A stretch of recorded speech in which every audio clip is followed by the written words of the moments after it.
Right, 5:26. We have a shorter drive than normal tonight because we're making way for the return of the Champions League. It kicks off in fine style with Newcastle returning to the competition for the first time in 20 years by taking on AC Milan in the San Siro. That is less than an hour away, but to get you in the mood, here's a reminder of how dramatic the Champions League can be. Henry up against it here in the Champions League final. In goes the free kick, headed in by Sol Campbell of Arsenal. We came very, very close, so it's a shame, it just wasn't enough at the end of the day. Bernardo Silva across, and then Rodri! 1-0 Manchester City! What a moment for Eric Abidal, the man who was so dangerously ill and recovered, lifting the Champions League trophy. Bicycle kick from Ronaldo is exceptional! Incredible from Ronaldo! He scored again, Alan Shearer. It's Inter Milan 0, Newcastle 1, and are Newcastle going to have a fairy tale in the Champions League again? Oh, a fantastic goal from one of the greatest players in the world, Zidane, 18 yards out, first time on the volley. What a night at Celtic Park! Celtic 2, Barcelona 0. Lionel Messi shows his genius again. Welcome to hell. It's a clear header, and it's lifted into the net. Solskjaer has won the European Cup for Manchester United.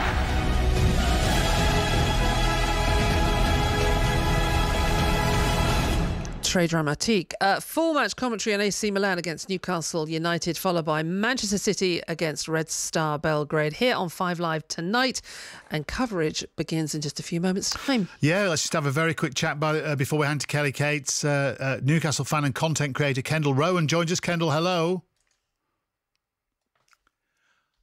Hello to Kendall. Well, Kelly Cates might be joining us a bit earlier than she thought. We've lost Kendall. Hey ho. So yeah, well we've got Champions League commentary tonight. We've got just to reiterate. Yes. We've got Newcastle and Milan. I think we've also got Manchester City. Clear enough about that, no, can you? I can be much clearer about later on as well. We've got Manchester City in action tonight here on 5 Live too. Right. Oh, so forget Kendall. We're going to go the other side of the tracks. We've got a Milan fan. Daniel Mead joins us now. Hello, Daniel. Hello, good to be on. Hello, buongiorno. Buonasera. Exactly, yeah. And I was thinking what's good evening in Italian. Daniel, you're at the San Siro already. What are your thoughts? Your team was beaten 5-1 by your local rivals at the weekend. How are you ahead of tonight's game? Well, the 5-1 was obviously a big blow. To be honest, I've sort of stayed away from the coverage in the last 2 days because I haven't thought about this game until today, but to be honest, I back them, really. I think AC Milan, when it comes to it, in the Champions League, not going to be intimidated by this occasion. And Newcastle, they're obviously a good football team, but come to San Siro, it's going to be a tough task for a minute. It is. I'm just going to bring in Kendall Rowan, who we thought we had before. We've got him now, Newcastle fan. Hello, Kendall. Hiya. Hello. It's a her, so this is going well. Sorry, Kendall. I assumed I shouldn't have assumed that. Daniel, meet Kendall. Kendall, meet Daniel. Daniel, just for Kendall's interest and mine, what are the locals there making of Newcastle's story over the past 12 months, the purchase and the investment? I think it's not even so much the purchase and investment, it's mainly just the fact that they're a Premier League team who finished in the top 4. There's a sort of almost even an intimidation of just any Premier League team. It was the same last season when they played Spurs. And Spurs, have, compared to AC Milan, have no European pedigree whatsoever. But the fact that they're a Premier League team meant that AC Milan, who've won 7 Champions Leagues, were sort of going into it thinking, we're in for a tough one here. It turned out, they had to get out of second gear to beat Spurs. Newcastle will be a tougher test. So yeah. Well, look, I think most AC Milan fans wouldn't be too disappointed with a draw, to be honest. Right, I was going to end with a score prediction for you. Daniel, enjoy the game. That's Daniel Mead at the San Siro. Kendall, what are your thoughts ahead of tonight? We've been talking about how Newcastle can't just treat it as a day in the sun, kind of we've achieved what we wanted to achieve. They want to go further, I guess. Yeah, absolutely. And I think on merit, we can definitely go further. I think, you know, coming into this, people are probably going to look at us as kind of the underdogs, if you will, but the odds aren't saying that. Newcastle fans aren't saying that. I definitely think we can go there and give a really, really good account of ourselves. And that's all we're out there to do. You know, there's no expectations, no pressure. We're just going to enjoy the moment, but also play the occasion, play the moment and go out to get a win. Okay, Kendall, I've got Kelly Cates waiting in the wings. So, final question for now is what is acceptable for Newcastle United this season? Must they get into Champions League again in the Premier League, and must they get through this group? What do you reckon? I don't think we must do. I think as long as we progress and we still continue with European football in some form next season, I think that'll be good enough in terms of the fans. I'm not sure if the owners and Eddie and, you know, the players think the same, but our expectations haven't ran away with us. But yeah, I would expect a good league campaign again and definitely try and get a good cup running as well. Kendall, enjoy the night. Thank you so much. I'm excited. Thank you. Yeah, thank you, Kendall Rome. So am I, because we've got some top-class 5 Live sports coverage on the way. Kelly, hello. Hello, Kate. Hello. Oh, the stat that got me earlier on, me and Claire were talking about it, was the fact that Eddie Howe says he's never been to a Champions League game. He's never seen one live as a manager, a player or a fan. That's just quite kind of an interesting side note. It is interesting because you do sometimes see people, players, managers, struggling to adapt to life in the Champions League if they haven't been there before. But as Kendall was just saying, on the form that Newcastle have shown more throughout last season, and then we've seen glimpses of it this season as well, they should be more than a match for Milan, but it's just how much sometimes that European pedigree plays into it, and they've not been there for 20 years. So there are plenty of excited Newcastle fans looking ahead to this one, not just Kendall, but of course the ones who are in Milan at the moment as well. Brilliant. Well, look, we're off. We will leave you to it. Have a great one. Thank you very much to both of you. It is, as we've been hearing, a packed show tonight with the return of the Champions League. We've got 2 commentaries for you. 8 o'clock, Alistair Bruce-Ball and Chris Sutton at the Etihad for Manchester City's match against Red Star Belgrade. And then in just a few minutes' time, Newcastle will play their first group stage match in the Champions League in 20 years at the San Siro against AC Milan. And if that wasn't enough, we'll also have updates from Celtic's match at Feyenoord. And we're at 3 of this evening's matches in the championships. And remember, you can listen to all our commentary alongside the final score graphics and the video printer tonight. Just press the red button, or you go to BBC iPlayer on the app, or click on 5 Live Final Score. At the San Siro for us for this huge match this evening, Ian Dennis and Pat Nevin. Good evening to both of you. Pat, it's an iconic stadium. It's a famous name in European football, if perhaps not a vintage side this time around. So is Milan ready for Newcastle? Well, certainly the fans are, because they're massively outnumbering the Newcastle fans here. But you know, it's great to see the Newcastle fans up to the left here. The top third of the kind of left-hand side is Newcastle fans, but they're so far away you can hardly hear them. And the noise coming out of the Milan fans is incredible.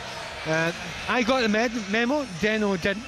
I'm wearing black, as are, I would say, 85% of the fans. Certainly all the ultras up there are wearing black. So I mean, the atmosphere is what you expect here.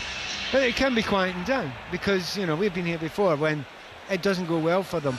And they want to put a little bit of pressure on that concept of the Champions League and the history. But Newcastle have to ignore that, completely ignore that. It's 11 different players. It's us against you lot. And if they believe in themselves, I think Newcastle are capable of getting something out of this game tonight, but they've got to believe in themselves. As you said, it boils down to 11 versus 11, but which 11 for both sides, Deno? Well, there is a slight surprise, Kelly, in the Newcastle team, that they've made 3 changes from the side that beat Brentford at the weekend. Tonali, against his former side, replaces Anderson. Isak comes in for Wilson.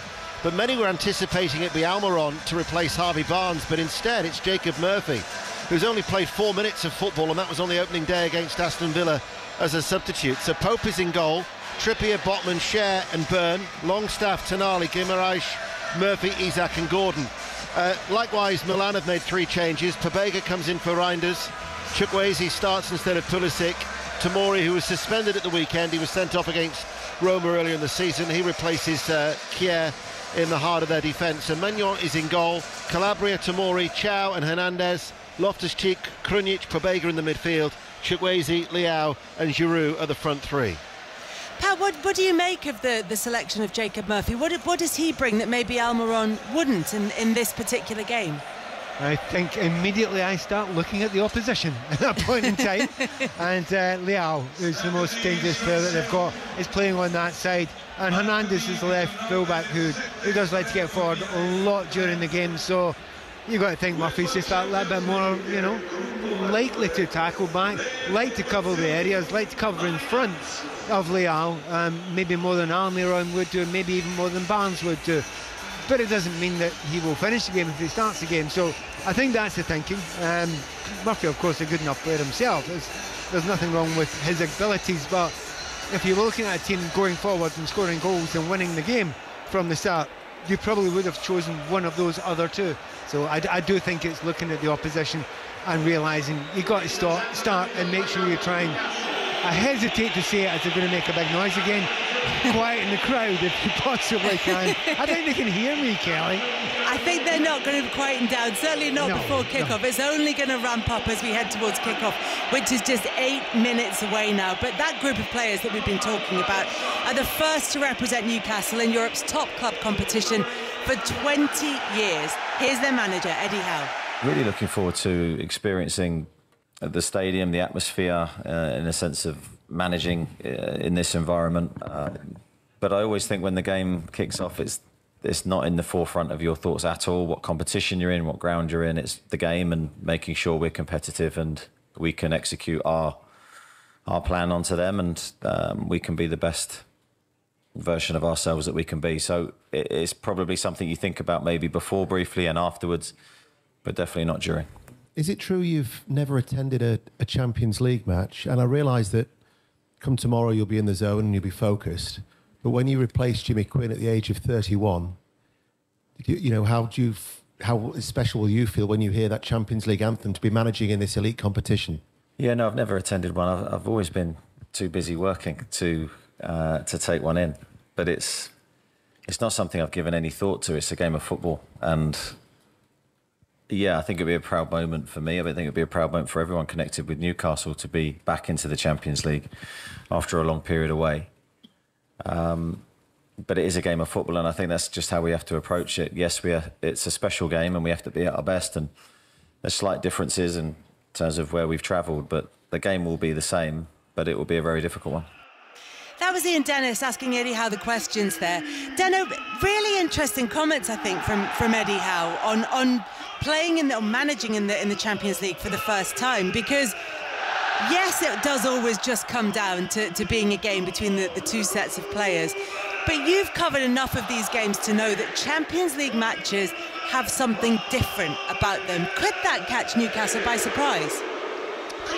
Well, not according to Eddie Howe. I mean, you're right about particularly this atmosphere as well. I mean, he was asked yesterday as well, because I read that he'd never done a Champions League game. I thought that's odd. I thought he would have taken in maybe one game, particularly when he wasn't necessarily working. And then someone asked him about, the players didn't have a walk around last night in such an iconic stadium, and he said that's overrated. It's just a pitch.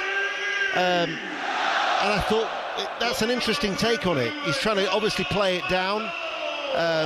We are in one of the most iconic stadiums of world football, and you look at this Newcastle squad, this side. Kieran Trippier is the most experienced in the Champions League with 30 appearances. After that, it's Tonali with 18, and 12 of them would have been last season alone in getting to the semi-finals. So they are getting a taste of something for the first time, many of them. But I watched the Inter game at the weekend, and if Newcastle's approach is a positive one and they go after Milan, I do believe that Newcastle will get a positive result, because as Pat has already alluded to, there's a number of familiar players in this Milan side that they're dining on former glories when people say it's a tough group, because I actually think Milan were very, very fortunate to get to the semi-finals last season. Well, given the fact that Chelsea were the better of the two teams against them, Tottenham should have beaten them in the knockout stages. It was a tame surrender by Tottenham, and then I was surprised they even knocked out Napoli in the quarter-finals. So they've got to quell the atmosphere, as you can tell. It's extremely lively here, but I do believe that Newcastle United can get a result. And it's not, as Ian was saying, it's not a classic AC Milan side, but Eddie Howe's team lost 3 in a row before the international break. They got past Brentford last weekend, But having had that win and having been able to get those 3 points and overturn that run of momentum, how much of a chance do you give them this evening, Pat? Yeah, good chance. I mean, I was at the game against Brentford at the weekend, and they weren't brilliant. They were good enough. They just about deserved to win. That first game of the season against Aston Villa, they were phenomenal. Again, another game I was at, and they were brilliant. If they play anywhere near that level, I think they'll win this game tonight. So that's what it comes down to. Do they play the way they played for the games they lost, or the win against Aston Villa? They need to do the latter, and then they'll win that game. I mean, as Daniel alluded to as well there, this is the tough group. It's got PSG and it's got Dortmund in it, along with Newcastle and AC Milan. So this one, against Milan away, what do you think is a good result tonight for Newcastle? I think a draw is fine, but I think a win would be brilliant, because remember, with the old group of deaths, what generally happens is teams take point off each other. So if you can start with something positive, whether it is a win or a draw, and it's away from home, and we all know it doesn't matter, Champions League, it's hard to get 3 points away from home. But if you come out here without losing the game and you're Newcastle, you can be smiling walking out in the next one. And the music means that the Champions League group stages are back. We start at the San Siro for AC Milan against Newcastle, returning after a 20-year absence from the competition, with Pat Nevin and Ian Dennis. Thank you, Kelly. The wait is over. It's been the longest gap by an English side in the Champions League.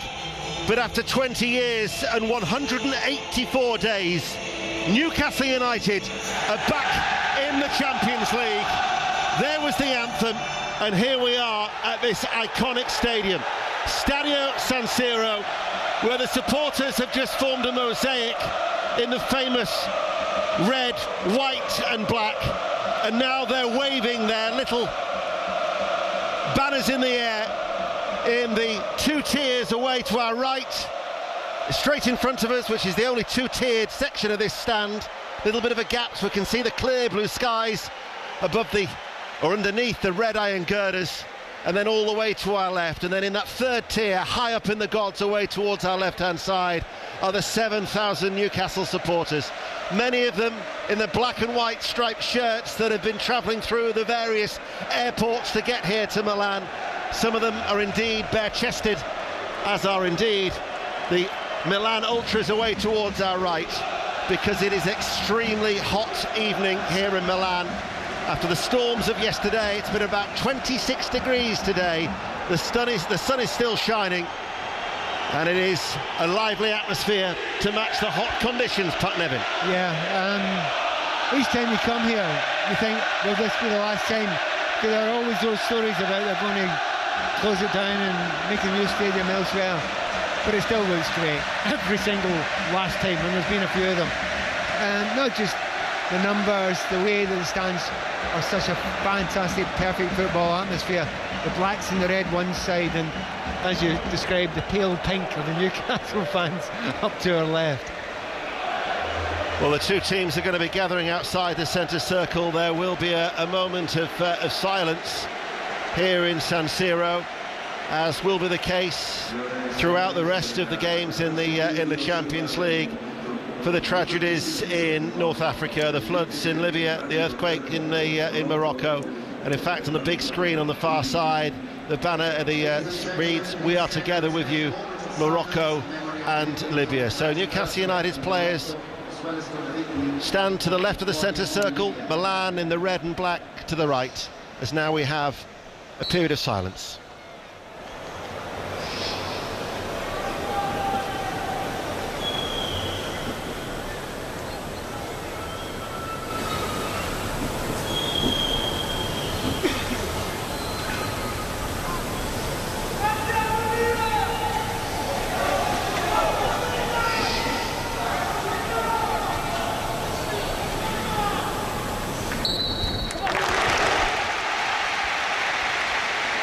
Our thoughts with those affected, and also to the Newcastle United supporter who was seriously assaulted overnight here in Milan. Newcastle United indeed issued a statement saying that they were deeply concerned, and they shared their thoughts with that fan and hope that he makes a full and speedy recovery. Thankfully, as far as we're aware, it appears to have just been an isolated incident, as many of the Newcastle supporters in the rain, particularly yesterday, enjoyed themselves as Newcastle United are back in the big time. So Newcastle United in their black and white striped shirts and white shorts.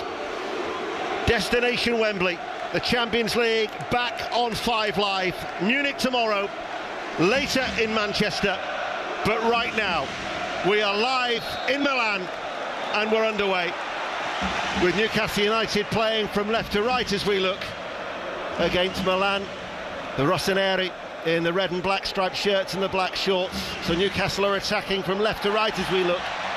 The Curva Sud, where the ultras are housed, and the Spanish referee already giving a free kick to Milan. We're also live on BBC Radio Newcastle, so wherever you are in the northeast, good to have you with us, taking in our coverage here on BBC Radio 5 Live. And don't forget, BBC Sounds, the app, if you haven't yet downloaded it, is always useful to take us with you wherever you go.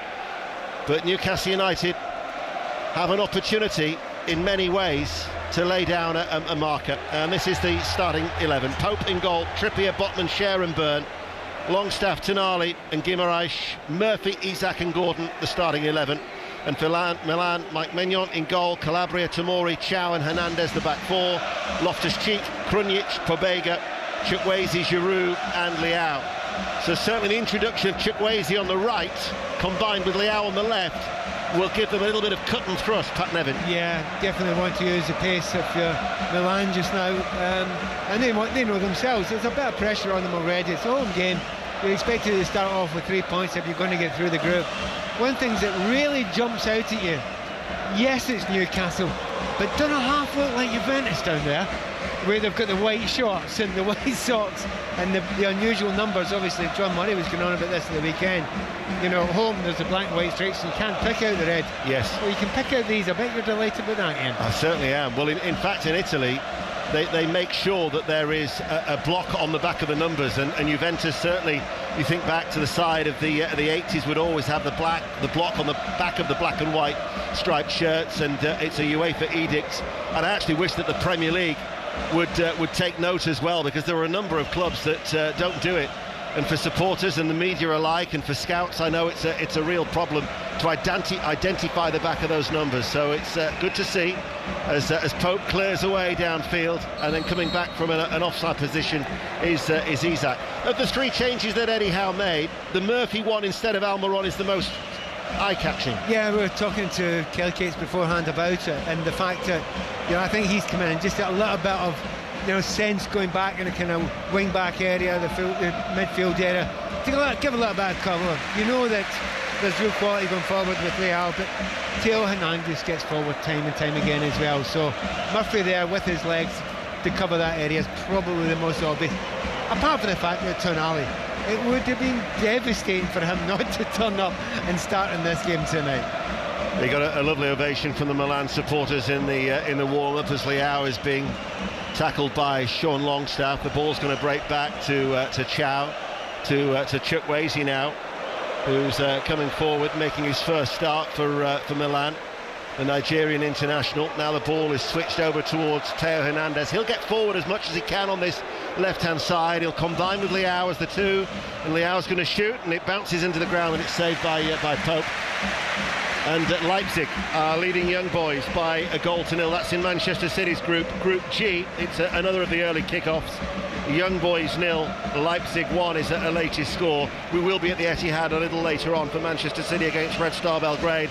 Alistair Bruce Ball and Chris Sutton. 6 games in the Championship, 5 Live final score available on the red button a little later on. But here we are on this early start in San Siro, and it's 0-0, 4 minutes played, Pat Nevin. Yeah, just what I mentioned early on there, Leao. First time he gets the ball, he cuts inside, tries to, you know, find that far corner. He's got a real talent for that. We know he's got great pace, but he loves that one, cutting in from the left-hand side and trying to curl it into the far post. He's already had one sighter, and as I say, that's the reason why you've got those players, you know, along there. And you need Longstaff covering over in that area as well. First time in 21 seasons that Newcastle United are back in the Champions League. First time in 10 years that they're competing at European football again.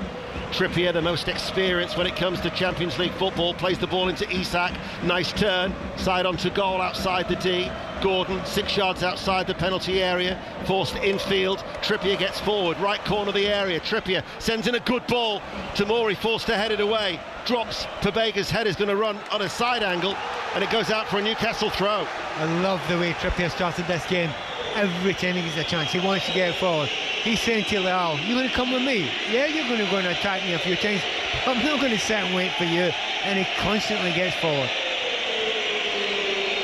Kieran Trippier, who celebrates his birthday today, 33 years of age.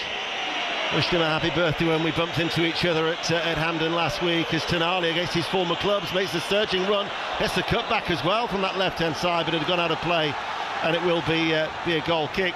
But he's still going strong, and his influence as well. If you watch the documentary about Newcastle United, which has been broadcast recently, he's extremely vocal in the dressing room, and I know that Gareth Southgate sees those leadership qualities in him too. Yeah, and you can tell just by the way some players play.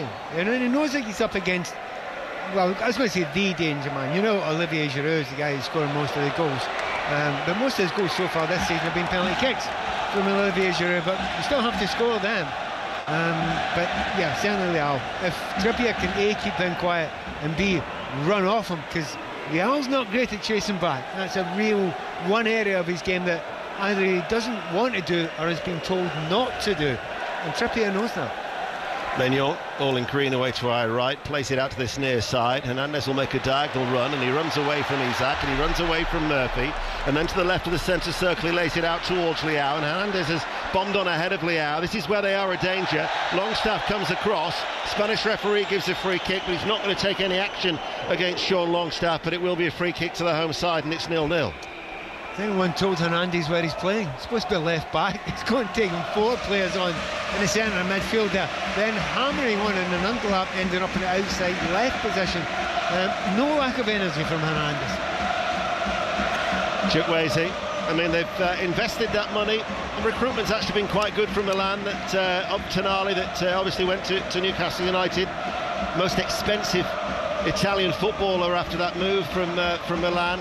Dark-haired midfielder, talking with a lot of emotion in the press conference here in San Siro last night with Sandro Tonali. But Pulisic, Loftus-Cheek, Chukwueze arriving from Villarreal, Musa from Valencia too. And up until the weekend, they'd actually made a good start to Serie A. Their opening 3 games had been won until they lost 5-1. And for probably 10 minutes, Inter were the dominant side. 10 minutes in the second half when Milan rallied, but apart from that, they weren't in it. And for the first time in their 115-year history, when the 2 Milan sides have been playing against each other, it's the first occasion that one of them has won 5 successive games. So they're playing second fiddle as the ball's over the top towards Murphy. Only 4 minutes of football. He's having his shirt pulled there by Hernandez. He complains. Spanish referee waves it away. I think it's Spanish referee's bottled that slightly. You could see it, I could see it. I mean, we're a long way away from it. The referee is on a line with it. He's only about 20 yards away. He knows that Murphy was getting dragged back with his shirt there. He didn't want to make the big call. That's not a good sign for the referee early on in a game like this. That was a definite foul. Jose Maria Sanchez from Spain. Cesar Soto Grado is the VAR official, also from España. Chukwueze to Giroud, holds it up. Loftus-Cheek runs forward, the former Chelsea player on that right-hand side. Chukwueze's offside. That's disappointing. You'd have thought that he's got an opportunity to look across the line, and he's triggered the offside flag. Free kick to Newcastle United. 0-0, 9 minutes played. He's got himself in a really good position there, and it was all because of Giroud. You know how good Giroud is at holding the ball up. I mean, it's just effortless for him. I mean, he's not the quickest anymore, but it never was really the quickest footballer you've ever seen. You give him chances, particularly the front post or from the penalty spot. I'm sure you've watched all his games this season. His penalties have been a joy to watch. He is so relaxed. He makes Jorginho look panicky. He's been fantastic. Here is Pope with a free kick. downfield. Byrne is forward over on that far side, the left. Nick Pope, 10 years ago, he was about to join Aldershot, playing in the conference from Charlton. Hadn't actually made an appearance for Aldershot at this stage 10 years ago, but that's where his next career move was, and the England international now in San Siro as Newcastle United. Last appearance in European competition was under Alan Pardew against Benfica in 2013 in a Europa League quarter-final. Never played against Milan. It's the first competitive meeting between the two, although Newcastle have played twice here before against Inter. A Fairs Cup tie in 1970, and then a 2-2 draw in the Champions League 20 years ago, where a certain Alan Shearer scored 2 goals. Gordon, left-hand side, away from Calabria, on the outside with a cutback. And there is Krunic on the edge of his 6-yard area, and then plays the ball out to Hernandez. Hernandez goes to ground far too easily. The referee will give a free kick, but again, Sean Longstaff, no action taken. However, that is now 2 free kicks that Longstaff has given away. Yeah, I mean, you're absolutely right. Hernandez had thrown himself to the ground before the tackle had even been made. So maybe I'm with the referee slightly in that one, but you know, sometimes in the Premier League you'd look at that and wonder if Longstaff would get the yellow card. Just before that, really interesting few seconds, Gordon got the ball and did what any quick wide attacking player should do. He just pinned his ears back, hit the ball beyond the defender and said, "Are you quicker than me?" Answer, no. Absolutely not. Which is great news for Anthony Gordon. Trippier on the cover, finds Tonali. He's been dispossessed. Loftus-Cheek using his physical presence well. Chukwueze now coming in field.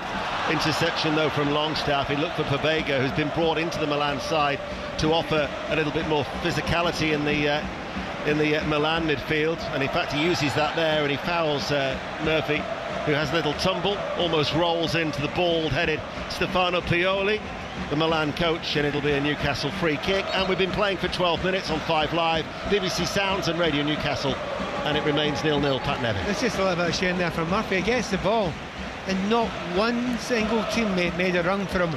Now, you know, Isak isn't as all, you know, constantly running the way, you know, number of other players in the team, you know, specifically Wilson would make a run for him. But he was on his own there with a quarter of the field to play with. He actually done very, very well to get a free kick out of it. Oh, that was almost a loose ball by Gordon. It was well read by Botman. It's been picked up now by Krunic, who now finds Pobega. Sits up nicely for him. Hits it left-footed. Pope makes the save. Smartly down to his right-hand side. Picked up by Leao. Left-hand side now. Delivers the cross. Chukwueze heads it. Pope again at his near post. Makes himself big and manages to get the ball away. But Milan not once, but twice threatened Newcastle's goal. Well, that's the first time they've really stepped on the gas, Milan. And they managed to do it purely because Newcastle switched off. Gave the ball away far too easy. Didn't get enough players back, particularly in front of the centre-backs. Too much space there. That's the first real danger that either side has created in these opening 13 minutes. And Milan encouraged by that through this man, the Italian international Pobega. Fair head. Now leaves it for Leao, who really is the danger man. Influential Portuguese international. Loftus-Cheek finds some space in between. Byrne now with a cutback. Trippier there again on the cover inside the penalty area. Sweeps it away to safety. But all of a sudden Newcastle are just starting to creak a little bit here as Milan now with Calabria sends over a cross from the right. Pope, rather than catching it, punches it away. Loftus-Cheek tries to keep it alive. Giroud is there. Pope makes the save from Giroud. An outstretched left arm behind for a corner. Newcastle are rocking. They are rocking. Slight panic there. What they could really do with that situation is goalkeeper to go and catch the ball. That punch there. Now, we all know sometimes keepers like to punch the ball. There was no pace in it. It was just above his head. That is a catch every single day of the week. Tries to punch it away there. His team's under pressure and they've given away a corner kick. How much space did Loftus-Cheek get for the initial move? Oh, too much space. In between the fullback and the central defenders. Corner kick, right-hand side. It's an outswinger. Goalward header towards Leao, far post. Can't get it goalwards. Keeps it in the air. And then it's away by Newcastle. Tomori, and then Chukwueze goes all the way back. Newcastle United will be glad to get a bit of breathing space in defence. They need to do something to slow this game down. Try and get on the ball. They need either Tonali or Guimaraes to get on the ball. They've hardly had a kick of the ball so far. Try and slow the play down, because right now, under a huge amount of pressure, that's been 4 chances or half chances the last couple of minutes. Kieran Trippier heads it away, headed forward by Krunic. He played in 5 different positions for Milan last season, but has essentially started this season as a holding midfielder. Rade Krunic, the Bosnian international. Mike Maignan, frustrating campaign last year, missed 23 games with a calf injury, but the French international sweeps it downfield, headed on by Giroud. Trippier, though, will get there before Pobega to run the ball out of defence. He stops, he's 6 yards inside the Milan half, and the Newcastle United captain and the right back plays it back, and then Pope will come out of his penalty area. 15 minutes played in San Siro. Milan 0, Newcastle United 0. It's the start of our Champions League coverage, where later on Manchester City against Red Star Belgrade from 8, and then tomorrow we're live in Munich for Bayern against Manchester United. Do you know, Ian, we were talking beforehand about the importance of understanding Champions League, what you need to do. Desperate for Newcastle to slow it down. Trippier just did the right thing. Killed the play a little bit, slowed it down, and gave his team a chance to breathe again. Teo Hernandez with a back pass, actually bypasses Maignan, and then he will clear away, untroubled. Headed forward though by Byrne to Gordon midway through the Milan half. Byrne then plays the ball forward to Tonali, lets it come across his body, runs towards the corner flag. Tonali then with the cross, cleared by Tomori and picked up by Guimaraes. Hardly mentioned Bruno Guimaraes so far. This is of course where he wants to be. He wants to play in Europe's elite competition, as his name is now being chanted by the Newcastle supporters, some of them still bathing in the weak evening sunshine here in Milan for what has been a glorious day. We've got clear blue skies above the cylinder concrete structures in the corners of San Siro and the red iron girders, the familiar features of this iconic stadium, as the Spanish referee gives a free kick in favour of Newcastle United, goalless. Do you know, if you don't watch Isak very often, you could get a little bit fed up with him, you know, because he looks so languid. When it's imperative that he can hold the ball up and help his teammates out, give them a bit of rest, he's not making the runs. However, if you do watch him often enough, you know that he can do something absolutely startling, like very few other players can do. So tonight is the night that he'll want to get at least a half a chance in the final third. So far, he's been very well marshalled. Yes, he has. Combination of Chow and Tomori.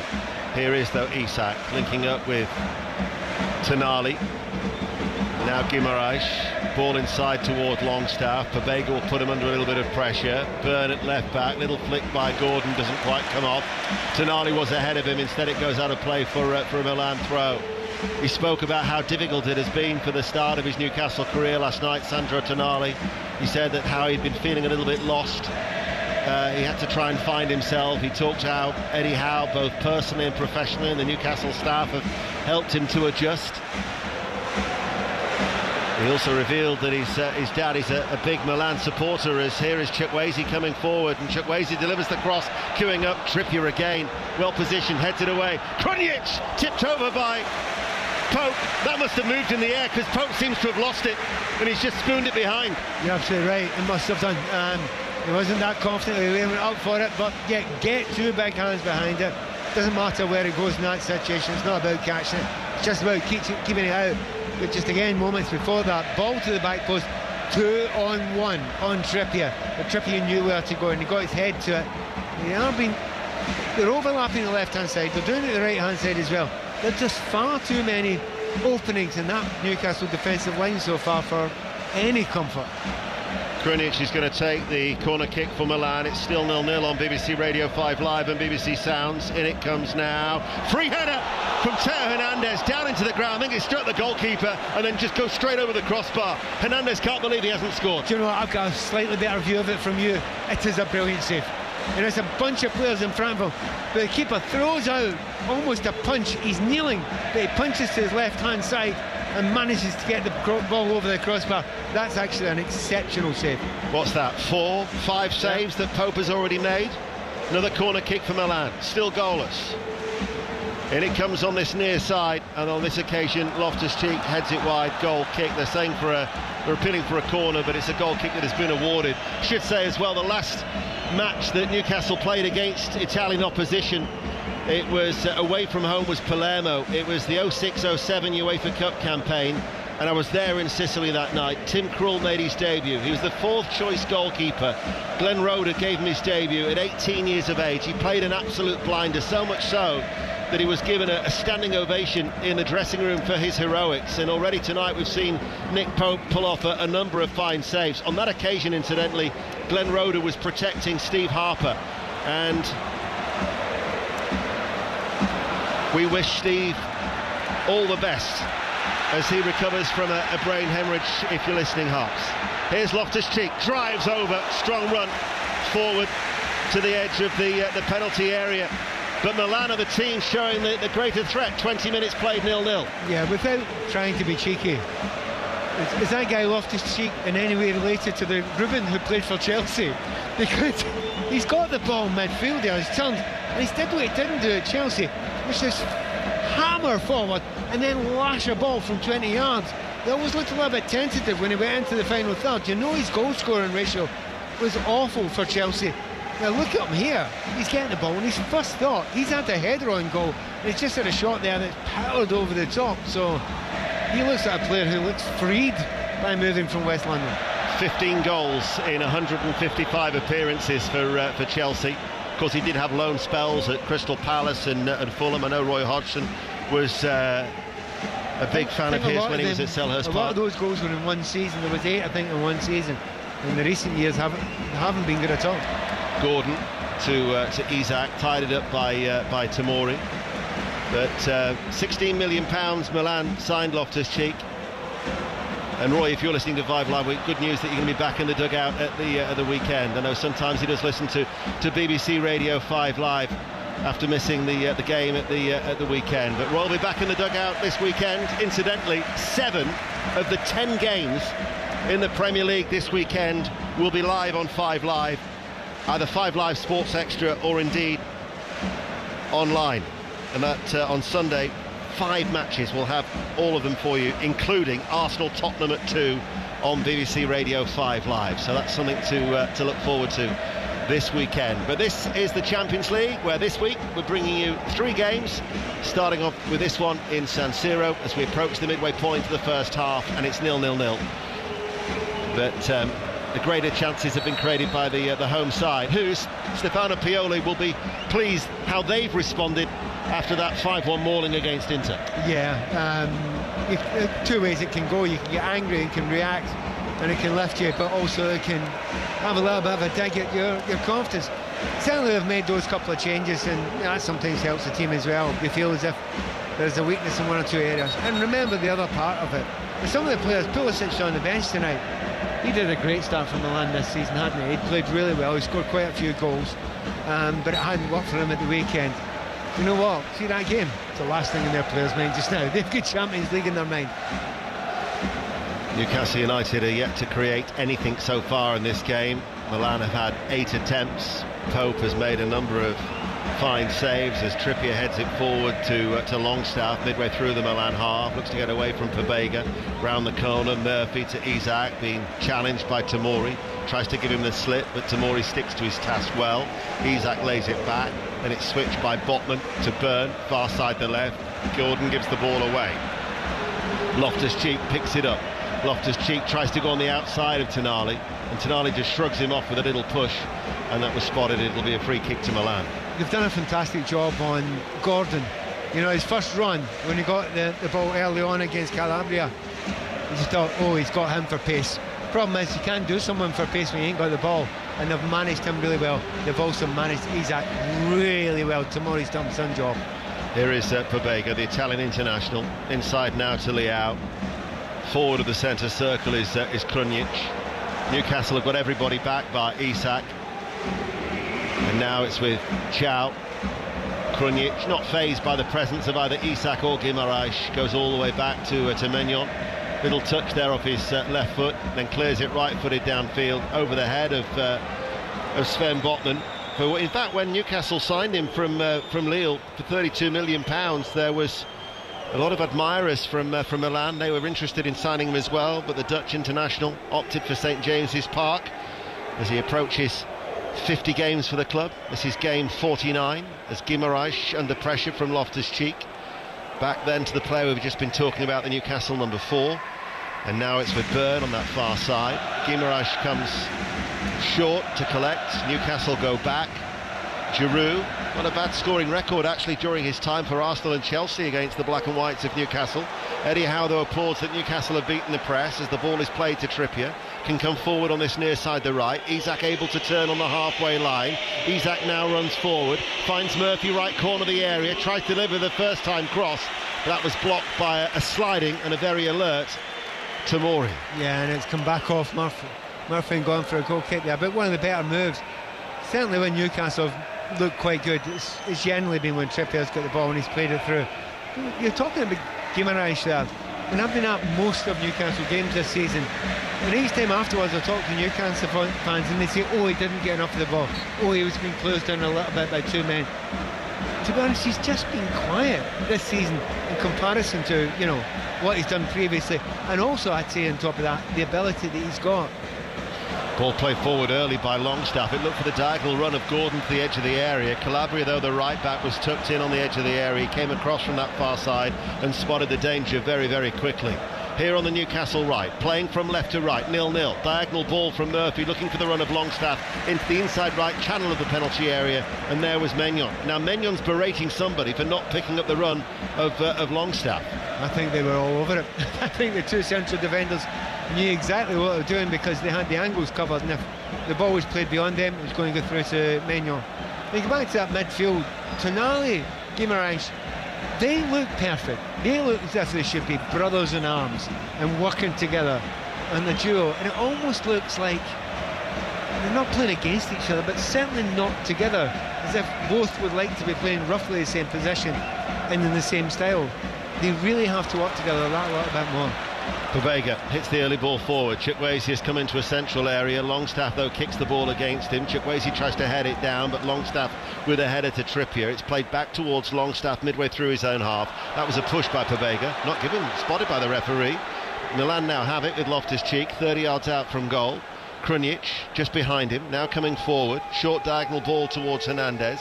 Pobega has stayed out wide on this left-hand side. Great noise inside San Siro. Leao in that central area, overruns it. Tonali gets a foot in. Gordon now midway through his own half, leaves it towards Guimaraes, but Guimaraes holds on to it. And Newcastle United, their first intention was to go back rather than forward. Yeah, when Gordon got the ball, brilliant little dummy, left Leao for dead, and you think, right, go, take off. And he didn't. He stopped. He went backwards. Now, the first thing he done in the game, I thought, yeah, you've done your man, you've taken him. And that was another chance to go and run at players, commit some players.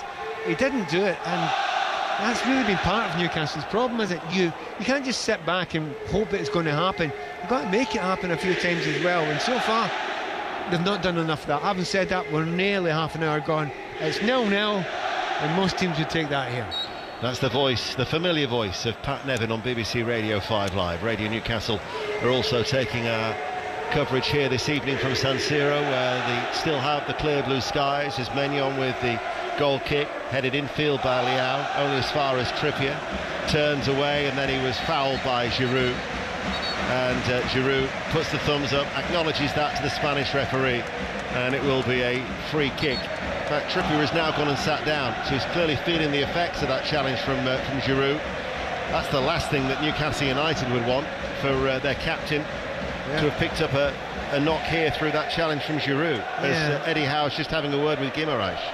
It's one of those ones that there was nothing nasty in it, and of course Giroud being the individual he is, everyone's dead nice to him. Oh, it's okay, don't worry, don't mind you kicking me. He's so kind of well liked within the game, but I don't think it was deliberate there. He just clipped him in the heel, and that can be a little bit achy, those ones. 9 goals in 14 games against Newcastle in his career for the 2 London clubs. The majority, though, were actually scored for Arsenal rather than Chelsea, as it's still 0-0 here. Hasn't really been too much of a threat in the last few minutes to Nick Pope, away towards our left-hand side, as Isak, referee, almost got in the way. Isak tries to get away from Tomori, who again had stepped out of defence to deal with that threat, and then the Spanish referee gives a free kick for a foul on Gordon by Calabria, the Milan captain, the right back. Free kick for Newcastle United, but not really creating a great deal in open play. No, but you just look at Isak and what he's got. You look at Gordon and what he's got, particularly in terms of his pace, and you think, yeah, it's there. You can create chances, but you have to get good control of the midfield before you can bring those players in, and that's just not happening enough for Newcastle. Having said that, I would say in the last 5 or 10 minutes it's calmed down a little bit, hasn't it? They've not been under constant pressure in Newcastle, so just building their way into this game now. Well, Trippier is going to take the free kick. It's in the Milan half. It's about 12 yards inside the Milan half. Milan's back line is on the edge of the area, but it's played short to Tonali, who now chips it in field, and then that is headed away by Loftus-Cheek, and it will run out for a Newcastle throw, level with the penalty area on that far side, the Newcastle left. I think Milan were absolutely ready for that free kick there. It's one of those ones where you don't hit it in as expected from one end, you just pass it across the field, change the angle and ask a question. But I watched Newcastle doing it the other week, and they've just done it again, and if I spotted them doing it, I'm pretty sure Pioli did as well. The 6 chances, the 6 saves that Nick Pope has made in the first 20 minutes of the match is actually more in an entire first half of a Champions League for Milan since 2003-2004. However, the good thing from Newcastle's point of view is that they didn't take any of those chances. A share to Murphy, on the overlap is Trippier, right corner of the box, now finds Trippier. Trippier looks for the run of Longstaff, into the penalty area, goes down, and he was looking for that, and the referee had the perfect view inside San Siro and says no penalty. Yeah, I have to say, looking for it is the perfect description of it. We haven't seen a second replay, but he's now out of position. And Hernandez keeps the ball in play, down on this near side, the left, down towards the corner, flagging towards the near post, and Giroud just touches the side netting. Couldn't get his left foot around it as he made that run inside the 6-yard box. Longstaff is still complaining to the referee, who clearly says, leave it, done, move away. However, another chance for Milan at the other end. Well, the two things, Longstaff, what he does is he basically gets into the box and puts on the brakes and wants something to happen, and then falls quite easily. I mean, I suppose now and again you get a penalty for that, but it wasn't deserved. And then the speed of the break, Hernandez was fantastic, left-hand side. We've talked about that from before the start of the game. And is there a player in world football you would rather have at your near post than that man Giroud? I think he is the best in the business, possibly the best I've ever seen. I've been beyond the near post, yet still been able to put it in. Here is Krunic for Milan, the red and black striped shirts, playing from right to left. Couldn't pick out Leao. Longstaff goes square. Now with Guimaraes out towards Tonali. Little flick by Isak was nice. Guimaraes being held back by Loftus-Cheek, who actually recovers and get a foot into the challenge. However, the referee has brought play back for the initial foul by Loftus-Cheek. Free kick to Newcastle. I know what you're thinking. You were expecting a yellow card there, because you get that in Premier League for those little drag backs of the shot. And there's no complaints about it. There's no throwing and pretending there's any showing any pretend yellow cards. But he's been a bit lenient, this referee, I would suggest. He certainly has. He's let the game flow on this sultry night in Milan, where it remains 0-0, and we have 12 minutes to go to half-time. Newcastle United with Trippier to take the free kick, right-footed. Maignan comes, punches the ball away, finds Chukwueze to Calabria. Corner his own penalty area now. He lifts it up towards Leao, off his chest, a little flick inside to Pobega in the centre circle, runs it forward to Hernandez, now towards Leao, looking threatening. Leao enters the penalty area, still Leao for Milan. Leao trying to walk it in, tried to backheel it, stumbles, Chukwueze is there, pulls it back, Pobega cleared off the line, comes to the edge of the penalty area, Loftus-Cheek back towards Hernandez. How did Newcastle survive that? Leao really should have scored. Still the threat remains. Loftus-Cheek, can he get the shot away? Pobega gets the shot closed down. Loftus-Cheek has a dig too, and it goes behind for a corner. Frantic stuff, 0-0. Can I tell any Newcastle fans listening, he's not winding you up, this commentator. It was that incredible there. I have no idea how they didn't. But I can tell you one reason why Milan didn't score is because that man Leao tried to be just too clever. Ball caught slightly behind him, and he tried an outrageous little back heel. It wasn't on, just kicked the ball in the net. Milan then with a corner, right-hand side, it's an outswinger, and the header is going to go off target, and then Pope has opted to punch it rather than let it drop. I can only think that was going to come off a Newcastle head. It would have gone behind for a corner kick. Instead, Milan take the throw quickly on this near side, the left. Tomori swings over the cross. Tonali clears, though, for Newcastle United, only as far as Chow. Well, at the minute, there's only one side that looks like scoring, and rather than the black and white, it's the red and black. Yeah, they've taken a little bit of a rest for about 10 minutes. Newcastle thought they were back in it, but, you know, just like, I was going to say a quick 1-2, but it was a quick 1, 2, 3, 4, 5 they were. It's incredible it didn't go in. Do you think that little back heel flick where he just kicked the ground is probably going to go viral at some point later tonight from Leal if he doesn't score a goal in the meantime? If there was a Milan TV station that did a version of Too Good, Too Bad that they do on Match of the Day 2 with Mark Chapman on a Sunday night, that would definitely feature as one that was too bad. Young Boys have equalised, incidentally, in Manchester City's Group G. Young Boys 1, Leipzig 1. We will be at the Etihad for the 8 o'clock game for the European champions, Red Star Belgrade, as they begin their defence for the second of our 3 Champions League commentaries this week on BBC Radio 5 Live and BBC Sounds. But we've got about 10 minutes to go to half-time. It's 0-0, and 35 minutes in, Eddie Howe, I would imagine, will be feeling rather relieved still to be level at this stage, given the chances that Milan have created. Honestly, watching Thiago Hernandez there, it's like watching amateur dramatics. He knows he's not got the throw in. He knows the referee may have made a mistake, but the shrugging of the shoulders, the holding the ball, he's actually taken it for about 35-40 seconds there. Again, the Premier League, you ain't getting away with that one, slowing it down, but he knows this referee's been a bit lenient. Cher finds Longstaff, near side the right, now infield to Murphy. Murphy's short ball towards Tonali. Tonali went to the ground, springs back up to his feet, holds off the challenge of Krunic. Cher now picks out Botman inside the centre circle. Newcastle now have every outfield player in the half away towards our right-hand side, still at 0-0. Gordon touches to Guimaraes.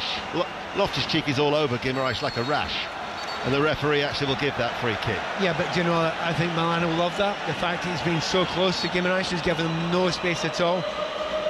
Do you know, one of the things that's kind of noticeable for the midfield particularly, they're not taking chances. You know, Guimaraes is at his best is when he's taking little flicks through, balls that might go through. None of them are doing it. Here is Gordon. Gordon brings it under control. Tomori takes it off his toes and runs it back towards Mike Maignan, who now throws the ball out underarm towards Hernandez. They're a real threat down this left-hand side. Hernandez keeps his balance despite the challenge from Murphy. Now plays the ball inside towards Giroud. Lays it off to Loftus-Cheek. Early ball from Loftus-Cheek. Chukwueze right-hand side. Milan once again are threatening. Chukwueze with the cross. Free header for Leao. Shifts it towards Giroud. He went for the acrobatics. Didn't make the connection. Fell to the floor. Coming in behind was Chukwueze, who turns it behind. It's not the first time it's happened in the game that there's been an overload in this left-hand side. They go down the right. Well done, Chukwueze. He gets the ball into the right area. He knows where to put it. It's up to the likes of Leao to go and attack that area. And certainly you've got Trippier there. He's not the tallest throwback, is he? And there is a little bit of a better chance there for Leao, and he's just got underneath the ball. Don't think that was a foul on Giroud there. I think he just got beyond the ball. You've got another little chance to see it. No foul there. Up until last year, I hadn't been to San Siro for about 16 years. This is my 5th visit in less than 12 months, but this is the best that I've seen Milan play live. Against Chelsea here in San Siro, against Tottenham, even though they beat Spurs by 1-0, and in the 2 semi-finals against Inter. As Trippier rolls it in towards Longstaff. Gordon with a cutback, first-time shot, that was blocked. Chukwueze brings it away, and then he lifts it up towards Leao. Botman lets the ball bounce, and then he hooks it. And it was a vital touch there by Botman, because otherwise Leao's away and Burns exposed, dealing with Giroud. He had to get that right, didn't he? I mean, he's really stretched that. It's one of those ones that I think he got himself slightly off balance, and the way he stretched, I thought, is your hamstring going to be okay, mate? It's one of those strange ones where you get your body in the wrong position. I think he might have even got a little bit of a fright by that one. Trippier switches play from fullback to fullback. Byrne marauding forward on that left-hand side. Krunic on the half volley clears it away on the edge of the Milan penalty area, and we're still at 0-0 with about 6 minutes to go to half-time here on BBC Radio 5 Live. Guimaraes gets away from Loftus-Cheek, who again pulls him to the ground, and the referee gives the free kick and again takes no action, and in fact has a word with Gordon, who obviously tries to speak out of turn. He's lost his cards, hasn't he? He forgot them. He's left them in the dressing room. It is one of those ones where a number of players, both in black and white and in red and black stripes, have actually had a number of fouls in a row, and you just think, come on, referee, at least have a word. It's just, I mean, I'm not complaining about it too much, because it's, you know, if that's going to be a way, and as long as they're the same for both teams, they can get on with it. But as you've already mentioned, Pat, there are occasions where we'd have seen at least a yellow card in a Premier League game by now. Definitely. A red flare has been let off in the middle tier over on the far side, so there's about 12 supporters. We're just seeing the silhouette of them as that flare burns at their feet. As here is Longstaff towards Cher. Cher now on a diagonal towards Byrne. Downward header. Isak side onto goal. Now with his back to goal inside the penalty area. Falls to the floor. Krunic puts the ball out of play for a throw. He now speaks to the referee. Calabria speaks out of turn, and for dissent is shown a yellow card. I don't think the referee could ignore that one, because Calabria's got right in his face. To be fair, he's right. He should have had a free kick, but it doesn't matter. You can't stand in the referee's face these days and shout and ball at him. And the referee had no choice. I think he wanted a choice, but he didn't have one. Yeah, he was clearly challenging the referee, as you say, by standing so close towards him. Here is Trippier, plays it down the line. Longstaff makes that breaking run through from midfield, right-hand side. Toe ends the ball to Isak outside the area. Murphy on the inside. Murphy goes for the curling effort. Left-footed, off target, goal kick, but certainly probably Newcastle's best opportunity. Yeah, they've had a couple of little breaks of late. Certainly Longstaff's energy has been brilliant. I mean, he keeps on getting into the area, going beyond the wide player Murphy, running into what would be called the inside forward area in the past, and he's getting into, you know, dangerous areas that their centre backs don't want him in. I think that's certainly something Eddie Howe's worked on, and he feels there is a little bit of a gap there. So far, it hasn't led to a clear-cut chance or a real shot on target. Maignan, the keeper for Milan, had just tried a flat ball right through the middle, something that sometimes we've seen for Edison at Manchester City, but one bounce and it was straight through to Nick Pope. Incidentally, on 5 Live the next 2 weeks, Champions League, Premier League, Rugby Union World Cup, Solheim Cup, which starts this week, then we've got the Ryder Cup the following week. Another example why 5 Live is the home of live sport.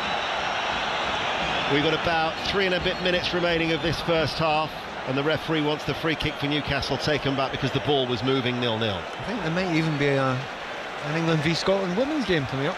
There is that, yes, in the Nations League on Friday. Exactly. Yeah. I won't mention. No good. What happened at He Hampden. said quickly. We try to maintain relations here in Italy. And especially if Kelly's listening as well, although she is 11% English. Careful. Here is Giroud. Long-standing gag. Back from Calabria to Maignan. And you can hear the Newcastle supporters, strains of those 7,000 supporters high up in the gods singing. Travelled in their thousands here to witness this occasion for Newcastle United to be back in Europe's elite competition against the 7-time winners of the European Cup, and indeed their first Euro success was at Wembley in 1963, the venue for the final this season. The other thing to say as well, it's the final year of the current format of the top 2 going through, because next season 32 teams will increase to 36, and we'll have that Swiss league system. It'll be all change for the Champions League as far as we know it. But as we approach half-time here on BBC Radio 5 Live, it is still 0-0. Here is Leao, caught offside, and that will be a free kick, which is taken quickly by Longstaff to Trippier. Eddie Howe in his black tracksuit down below patrols his expansive technical area. Guimaraes lays it off to Trippier. And Trippier now at a walking pace inside towards Cher. Gordon's high up over on that far side, the left. Isak remains central. Murphy now moves into a central area as well. Tonali's looking to try and make the run. Krunic didn't pass him off as Chow stepped out of defence to follow Isak. And then the ball from Verne looked a rather tired one. Newcastle at the minute just not clicking at all. No, they aren't, and there's not been a great understanding on that left-hand side between Byrne and Gordon. If you're a winger, and Gordon certainly is playing as a wide winger for most of tonight, you do need to get some service. And a lot of the time it's going to come for your fullback. no great understanding with them so far. I watched Newcastle at the weekend, and I did think it was a brilliant understanding with Anderson and Barnes over on that left-hand side, but neither player playing tonight. Who knows, in the future they could be two future Scottish internationals with their international futures up for debate, as Maignan to Chow. I would imagine that Lady Kelly probably ignored that earlier jibe anyway. I mean, you're hoping so. Why change the habit of a lifetime, Kelly? Here is Maignan, chips it long. Flicked on by Pobega, taken to the feet of Leao inside the centre circle. Now he runs forward over the halfway line. He's got Loftus-Cheek to his right, Pobega to his left. Here is the Italian international. Little touch towards Hernandez, left corner of the box, onto his right foot. Longstaff makes a challenge. He's going to break out towards Calabria. He's a long way out from goal. Along the ground, passes the ball to Chukwueze. Right corner of the box now. Chukwueze can't deliver.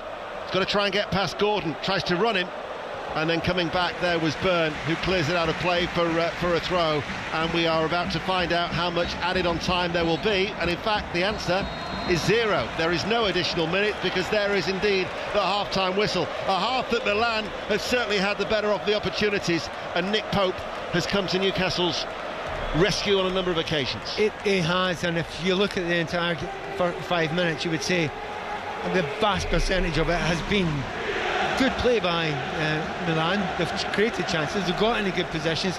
Newcastle have defended fairly well. The keeper has been absolutely brilliant, best player playing for Newcastle today. However, looking at it going forward, Eddie will get them in there and say, look, you're always going to put a bit of pressure away from them in the Champions League. You're 0-0, they've not got past you there, but you've got to try and get some control in that midfield. And Tonali, Guimaraes, to a lesser extent Longstaff, got to get control of that ball a little bit more than they have done.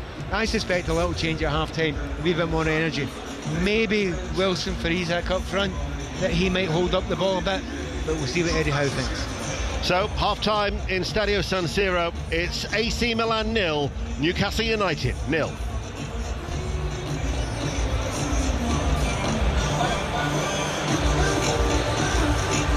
I know you were saying earlier in the first half that every time Newcastle were on the front foot, Kieran Trippier tended to be at the heart of it, but he has been very busy defensively in that first half. Yeah, he knew he was going to have a big job to do, because Leao's there. He's a very, very good player. Also, when they've gone down the right-hand side, Newcastle have over-covered, so Trippier has had to go a little bit further in, and there's been a player behind him coming in at the back post. Now, the easiest thing is to say, well, that's Trippier's player. Trippier's doing the right thing. He's getting the player closer to the goal when that ball's coming over. So there's an overload, you need to make a choice. And I think he's doing the right thing. But as you say, when he's not stopping him going forward, he's trying to get forward.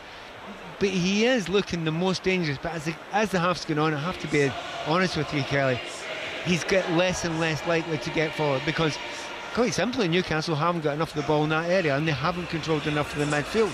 That happens when you come here. But Leao is a decent player, and I think Hernandez, I think he's like Walker. He is like that. I mean, the power, the pace he's got coming from the full-back position is stunning, and I think at the moment, just very, very fortunate Newcastle that they aren't a goal down. You've got to admit it. They deserve to be a goal up Milan just now, but they're not, and that's what happens in Champions League football. You've got to make good use of those opportunities you get. Pat Nevin, Andy and Dennis are at the San Siro for a second half coming up of AC Milan against Newcastle. No goals as yet. Newcastle can breathe for 15 minutes at least. We'll round up the rest of the day's sports stories after the BBC News with Francesca Flynn. Listen on BBC Sounds. This is BBC Radio 5 Live. The BBC has learned that Rishi Sunak is considering watering down significant commitments to net zero and will argue that the UK has over-delivered on confronting climate change. The Prime Minister is considering delaying a ban on the sale of new petrol and diesel cars and weakening plans to phase out gas boilers. Commissioners have been appointed by the government to take over the running of Birmingham City Council. The Labour-led local authority declared itself effectively bankrupt earlier this month. The council's facing a bill of £760 million to settle equal pay claims. Speaking in the Commons this afternoon, the Community Secretary Michael Gove explained why the government had decided to act. Poor leadership, woeful mismanagement of employee relations and ineffective service delivery have harmed the city. Senior leaders have come and gone but the one constant has been a failure to deliver for residents who deserve better. A teenager has been charged with a drugs offence after the death of a schoolgirl in Fife. The girl, who has not been named, fell ill in the early hours of Monday morning. The Director General of the BBC, Tim Davie, has announced a review to look at any complaints against Russell Brand, as well as what was known and what was done. It comes as some content featuring the comedian has been removed from the BBC iPlayer and the BBC's platform, following accusations of rape and sexual assault by a number of women, which Brand denies. We're being warned to expect widespread disruption across the health service as NHS consultants undertake 2 days of strike action. It's part of an ongoing dispute about pay by BMA members. Junior doctors will join the action tomorrow, making it the first joint strike between the groups in the history of the NHS. Dr. Richard Clarkson is taking part. He says the dispute isn't just about pay.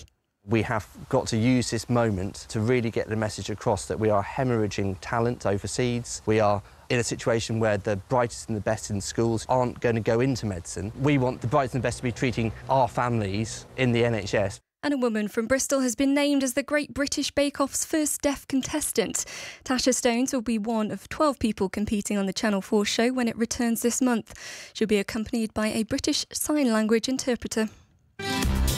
Latest travel, and the M54 is closed in Shropshire. It's on the westbound side between 3 at Albrighton and 4 at Sheriff Hall. Queues have been backing up to the Pickmere roundabout, and then the M6 in Lancashire heading south at 34 for Lancaster. There was a car accident, one lane still closed. Queues on the M6 in Cheshire northbound at 18 Holmes Chapel, a breakdown in one lane. Southbound 19 to 18, another breakdown, one lane closed. And Staffordshire queues, they're on the southbound side 10A down to junction 10 at Walsall. A breakdown is taking up 2 lanes. The M6 in the West Midlands and southbound queues. Junction 7 at Great Bar, that's where there was a spillage earlier. Fuel on the road there, so it's stop-start, backing up at the moment, all the way to the M5 at the interchange at Junction 8. And the M5 in Devon, 27 at Tiverton, an accident in one of the lanes towards Wellington at 26. Warner Merchant, 5 Live Travel. Rugby World Cup 2023 on 5 Live, Radio 5 Sports Extra and the BBC Sport website. Here goes Bundyaki. He was out just for a wee scamper. All he needed was a dog behind him. Johnny Sexton gets another try, and that gives him the record, and his teammates know it. Rugby World Cup 2023. The William Webb Ellis Trophy. 5 Live Sport is your home of the 2023 Rugby World Cup. Get the Rugby Union Daily, a new episode for each day of the tournament. Download and subscribe now. Listen on BBC Sounds. This is 5 Live Sport with Kelly Cates. On 5 Live. Listen on BBC Sounds. There's a double header of Champions League commentary for you this evening. Second half of AC Milan against Newcastle coming up for you imminently. That's goalless at half-time. And then Manchester City start the defence of their title at home to Red Star Belgrade for their first group match of this Champions League campaign. Several of Spain's footballers have arrived at a Madrid hotel to join their women's national squad camp, but they have reiterated that they are boycotting the team. Almost the entire World Cup winning side say they still don't want to play for the national team, despite Luis Rubiales' decision to step down as president of the Spanish FA.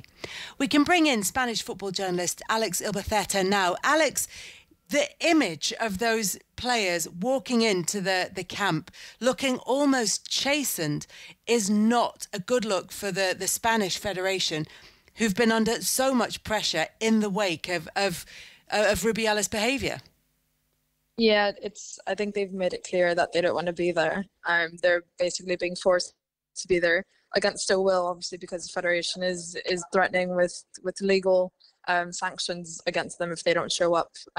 They explicitly said that they don't want to play for the national team, and yet the Federation and the new manager called them up anyway. So they have said it a few times, you know, and the reporters that have seen them coming into the hotel, coming into the airport, they're not happy, they don't want to be there, and it's as simple as that. So who is and isn't there, and who is and isn't going to play for the national side? That was completely down to the Federation. Obviously, the big names that were called into the squad were Mapi Leon and Badri Faro, essentially, who haven't played since the Euros, really. So their names being there was a big surprise, especially because Mapi and Badri have been very outspoken as to why they don't want to be there. They have refused to be there. They missed the World Cup because of it. So it's quite evident that the Federation picked the names of who they wanted, regardless of whether the players wanted to be there or not, which explicitly they said they didn't. So the names on there have nothing to do with what the players have said and what players want to be there and what don't. It is entirely down to the Federation of forcing those named players to be there. So what was at risk for the players if they didn't turn up to the squad, and what's at risk if they refused to play? Essentially, the minimum that could happen is a fee, is to pay a fee, and the worst that can happen is for their professional licenses to be revoked, which essentially would mean that they're not allowed to play any professional football in Spain, which would mean national team and club. So it could go from just paying, I think it was about £3,000 with the exchange rate, with the fee that could potentially be put upon them. But then, of course, the maximum that you're risking is not to play football at all. So the Federation can go from one extreme to the other depending on what they find. Alex, good to talk to you. Thanks so much for joining us to clear some of that situation up. Alex Ilbaceta there, bringing us up to date with what's happening with the Spain national side, the World Cup winners, of course. Now we have commentary from the Etihad at 8 o'clock as Manchester City begin the defence of their title. Our commentary team for that match, Alistair Bruce-Ball and Chris Sutton, who've been spending the day together in exalted company. Would you like us to explain more, Kelly? I would love you to explain more. So, very exciting day, very big day for the Fantasy 606 podcast today. We are into our 5th season of the podcast. Have you ever listened to the pod, Kelly? Frequently. And today was the first day, Kelly, number one, that we've ever had me, Chris and Statman Dave, the three protagonists on the pod, all together in the same room. So we recorded this week's pod in a studio in Salford. But I thought it was like the royal family and that wasn't allowed. Exactly, yes. Big security risk. But we also had a guest with us live in the studio, very excitingly. Chesney Hawkes joined us on the Fantasy 606 podcast. And the first thing I did, Chris, was give him a big hug. And you were quite surprised at that, weren't you? That was an amazing moment, Kelly, because Chesney walks in, you think we'll all just shake hands. But Bruce went in for the big hug and they hugged each other. I've got to say I was a little bit jealous. The only thing is, when you start a day that strongly, sometimes the rest of the day struggles to live up to it. But you've got a big game coming up between Manchester City and Red Star Belgrade. Well, we do. I mean, big game, Kelly, in the sense that, Manchester City start the defence of their title. We're actually looking at either what is the genuine European Cup, Manchester City's trophy, standing on the side of the pitch, or a replica trophy. But yes, here we go again. Pep Guardiola's team went through the competition unbeaten last season, trying to win it back-to-back. In terms of the group stages, they normally cruise through these groups. For the last 6 seasons, they've won the group every single time. But Chris, you're the champion of the underdog, aren't you? You want to tell people tonight, come on, this is football, and Red Star have a chance. But what a difficult task for them tonight. Yeah, of course it is. And I mean, Manchester City have started the season in formidable fashion, haven't they? 5-5 in the Premier League, top of the Premier League. You're right, they normally breeze through these group stages of the Champions League, but we've got to give Red Star some sort of chance. The Serbian champions, they're former winners. They've won this trophy as many times as Manchester City. And they've just got to try and hang on in the game. I think the key for Pep will be how many changes will he make. There'll be a bit of Pep roulette, won't there, this evening, I suspect. He'll utilise that squad. And if Red Star hang in there, Pep's talked about them being aggressive, then you just never know in football. Yeah, there are a few definites. We know that City are missing a few players, aren't they, Ali? Yes, so no Kovacic, no Grealish, no John Stones. I mean, the squad isn't enormous in terms of numbers, but it's almost laughable to say that because every single player that plays for Manchester City is a world-class player. And I imagine what Pep Guardiola will do at the start of this competition is, first and foremost in terms of the group, try and get the job done with a couple of games to spare. That is often what happens. But also, I imagine, go strong from the start in terms of team selection, try and get themselves ahead, and then try and give the key players some rest. Would you agree, Chris? I would agree, yeah. Oh, good. Well, that's a nice way to spend the evening. Hopefully that harmony doesn't last too long. Looking for a little bit of tension in the commentary at the Etihad a little bit later on. Alistair Bruce-Ball and Chris Sutton are with you for Manchester City against Red Star Belgrade. That one kicks off at 8 o'clock.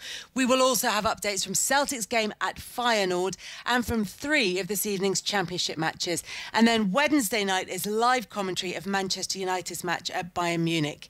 County Championship cricket, and moving into the penultimate round with Surrey being frustrated in their push to defend the title. Kevin Howells can bring us the latest from the Oval. Well, the start of the day, 18 points separated Surrey, and the only team who could take the title instead of them, that's Essex. So in simple terms, Kelly, a win for Surrey, defeat for Essex this week, and the title could belong to the defending champions again by Friday with 1 week to go. But Adam Rossington and Matt Critchley have put Essex in a very strong early position versus Hampshire. Essex have closed day one, 310 for 6.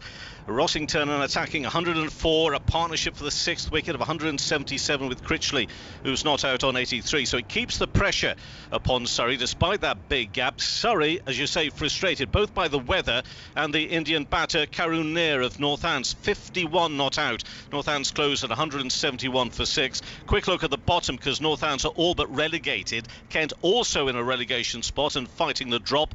They found it tough going to Somerset today at Taunton. Somerset 214 for 2. Tom Lammonby made 109, whilst Middlesex just above the drop zone. Low scoring game at Lords. Middlesex all out for just 121. Warwickshire 72 for 4. 3 wickets, the retiring Tim Murtagh.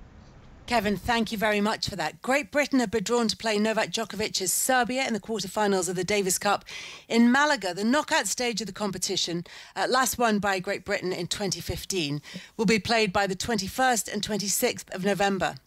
In Rugby League, former Great Britain player Josh Jones has retired from professional rugby league because of concussion-related issues. And Huddersfield Giants legend Jermaine McGilvery is to leave the club at the end of the season. McGilvery made his debut in 2010. He'll make his final appearance in Friday's home game against Warrington. At the San Siro this evening, it is goalless between AC Milan and Newcastle United as we approach the second half of that game. Few hugs in the tunnel. Sandro Tonali back in Milan, making old friends and new acquaintances in there. But the players, of course, rivals on the pitch. It has been finely poised. AC Milan have had by far the better of it in the opening 45 minutes. But what can Newcastle do in this second 45 as they return to the Champions League after a 20-year absence? With you for the second half at the San Siro, Pat Nevin and Ian Dennis. Thanks, Kelly. Newcastle United are not going to make a change at the start of the second half. I think Milan, though, no, they're not going to make a double change. I thought they were. I was just watching Stefano Pioli, their bald-headed coach, just having a word with Christian Pulisic and the Dutch international as well, Tijani Reinders. But the other change, in fact, they are going to make a change. Florenzi's going to be replacing Calabria.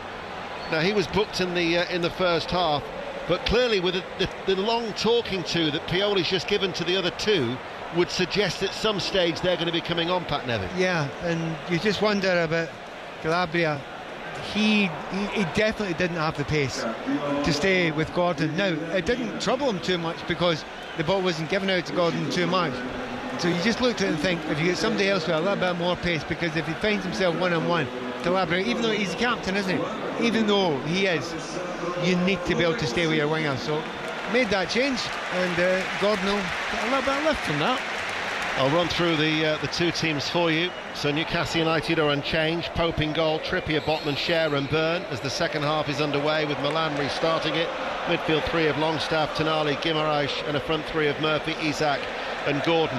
Now Milan, Newcastle United incidentally, black and white striped shirts, white shorts, as Pope comes out of his penalty area and heads it out of play. Chukwueze wants to take it quickly as it's thrown back to him from the ball boy. It hits the back of the assistant referee on his head and he was unable to take it quickly. For Milan, in their red and black striped shirts and black shorts, they have Maignan in goal. Now Alessandro Florenzi, Italian international, 49 caps, vastly experienced. He's at right back now. Tomori and Shaw are the two central defenders. Hernandez is the left back.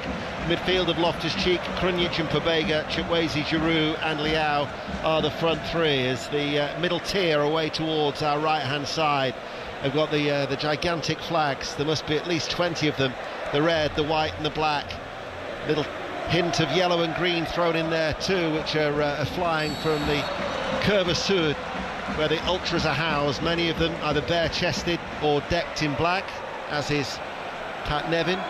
Not quite full, Stadio San Siro. They were expecting a crowd of around 65,000 for tonight. 7,000 at least have travelled from Newcastle. Here is Trippier, far side the right. Newcastle now with Murphy ahead of him. Stops, sends over the cross, headed away by Chow, headed further clear by Hernandez. Little flick header by Loftus-Cheek's going to run into the midfield area. And it's a challenge from Cher on Liao, picked up by Gordon to Tonali. Tonali with a right-footed shot strikes the back of Chow. There are a few whistles for the former Milan player, playing against the team, of course, he supported, the team where he said, in his own words, made my dreams come true. He's a professional, out to do his best for Newcastle United, and whilst he got a great ovation ahead of the game, he was being booed there or whistled by the supporters who used to adore him. And Newcastle United appear to have made a confident start in the second half, Pat Nevin. Yes, trying to see if they've changed anything. Nothing much in terms of style. But, you know, a couple of the midfielders got on the ball a little bit more. Tonali's been more tenacious, which is what we want them to do. And they have to keep that up, because that's a decent start in the first few minutes of the second half. Isak lays it off to Tonali. Byrne. The whistles are because Newcastle United are keeping the ball, seeing better possession than they did for large periods of the first half. 0-0. Live on 5 Live, BBC Sounds and Radio Newcastle also taking our coverage here from San Siro, as Gordon, from that pass from Trippier, couldn't take it into his stride on the right corner of the penalty area, and it runs through and out for a goal kick. I can see what he's trying to do there, Gordon. He's switched, he's gone in a little bit more central. Isak's gone wider. I wouldn't mind seeing Isak a little bit wider now and again, but it was a little bit too much in a hurry. Just get the ball under control, but then think about what you're going to do. You're in the opposition box anyway, so I think he'll be furious with himself, because he's got very few decent balls and pieces of possession inside that final third. But I was going to say he's got it now, but he hasn't. The referee is calmed out, somewhat surprisingly. Yeah, and it's going to be Cher who's going to get the yellow card. Now, he's gone in for a challenge, an aerial challenge with Pobega.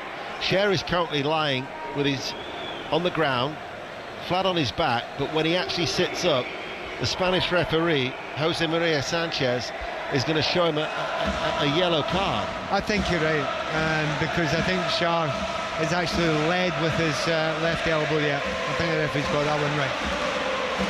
Let's get the City team news from the Etihad with Alistair Bruce Ball. Yes, European champions Manchester City. 3 changes for them from the 3-1 win at West Ham on Saturday. Out go Akanji, Gvardiol and Jeremy Doku. They're all on the bench. Nathan Ake comes in. Sergio Gomez comes in at left back, a first start of the season for him. And Mateus Nunes makes a first start for Manchester City. Thank you, Ali. Chris Sutton with Ali at the Etihad. Commentary from 8 o'clock. Tomorrow we're in Munich for Bayern against Manchester United. So still 2 more games on this opening match day 1. As the cross is volleyed in from the right-hand side, cleared by Newcastle, touched away by Murphy inside the D of his own penalty area.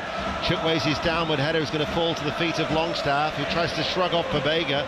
Pobega brings him down, and that will be a free kick to Newcastle.